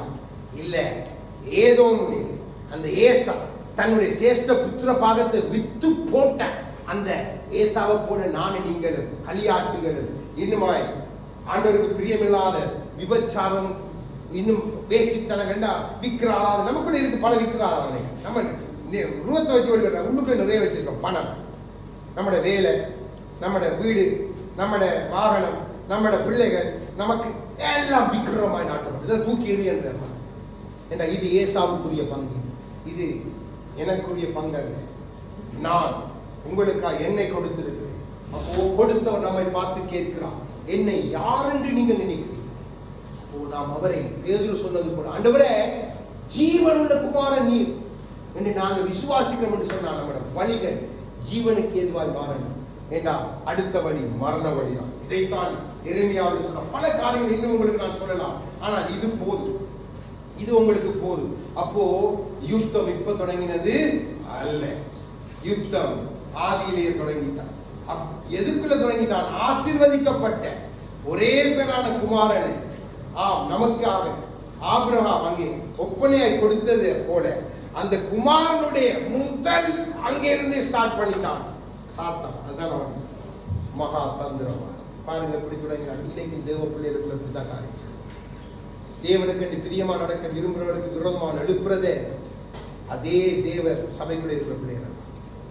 இந்த கிரியெல்லாம் நடந்து கொண்டிருக்குதா, நீங்க கொஞ்சம் வெளிப்படை கர்த்தர் வழி என்னென்று பார்த்து சோதித்து பார்த்து அவருக்கு பிரியமானது என்ன என்பதை பார்த்து நீங்க நடங்க என்று பவுல் சொல்லுகிறான். வசனங்கள் எல்லாத்தையும் பார்க்க நமக்கு நேரம் இருக்கு. இப்பவே நேரம் கடந்து போயிட்டு பெரிய சப்ஜெக்ட் இது. நான் 2-3 பகுதியாக உங்களுக்கு சொல்றேன். பரவாயில்ல, இன்றைய நாளோட முடிக்கிறேன்னா முக்கியமான காரியத்தை உங்களுக்கு கற்றுக் கொடுக்கும். அப்ப அதனால நீங்க யாரும் சொல்ல முடியாது, எங்களுக்கு தெரியாது. கோபு என்றா யாருன்னு உங்களுக்கு சொல்லி தந்துட்டேன். மாகோபு என்றா என்ன, இங்க தேவன் யாரையெல்லாம் அடையாளப்படுத்துறான், இங்க சொல்லப்பட்ட லீத்தியர் எல்லா பெர்ஷியர் எல்லாரும் இப்ப இந்த தேசங்கள் எப்படி இருக்குது, தேசத்துல யார் யார் ஆளுகை செய்யறாங்க, எந்தெந்த கோத்திரங்கள் ஆட்பட்டிருக்கு எல்லாம் நான் உங்களுக்கு காண்பித்து கொடுத்தேன். அப்போ தேசம் பிரிக்கப்பட்டது 70 நேஷன்ஸ். அந்த நேஷத்திலிருந்து இன்றைக்கு 218 நாடுகள் நகரங்கள் புதிய புதிய பேரோடு இருந்தாலும் ஆனா 70 தான் அங்கே. அதுதான் அதை வைத்து தான் தேவன் சகலத்தையும் செய்யணும். அப்போ அன்றைக்கு எகிப்துக்கு போனதும் 70 பேர் தான். நன்றாக விளங்கிக்கொண்டு 70 வாரங்கள் ஆண்டவர் சொன்ன சிறை 70 எல்லாம். இதுல பல காரியங்கள் உண்டு. ஆனால் நமக்கு அது தேவையில்லை. நமக்கு தேவையானது இதுதான். நாம் அறிந்து கொள்ளணும். நாம் யார் என்பதை அறிந்து கொள்ளணும். நாம் யார் பட்சத்தில் நிற்கிறோம் என்பதை அறிந்து கொள்ளணும். அவர் இல்லாத வாழ்வு வீணானது என்பதை நாம் அறிந்து கொள்ளணும். அதுக்கு தான் தேவன் கற்றுக்கொள்ளார். ஆகவே நாம் தேவ சமூகத்தில் எழுந்திருந்து அவரை பாடி துதி, ஆண்டவரே உம்மோடு தான் வாழ்வு, அதற்காக எல்லாத்தையும்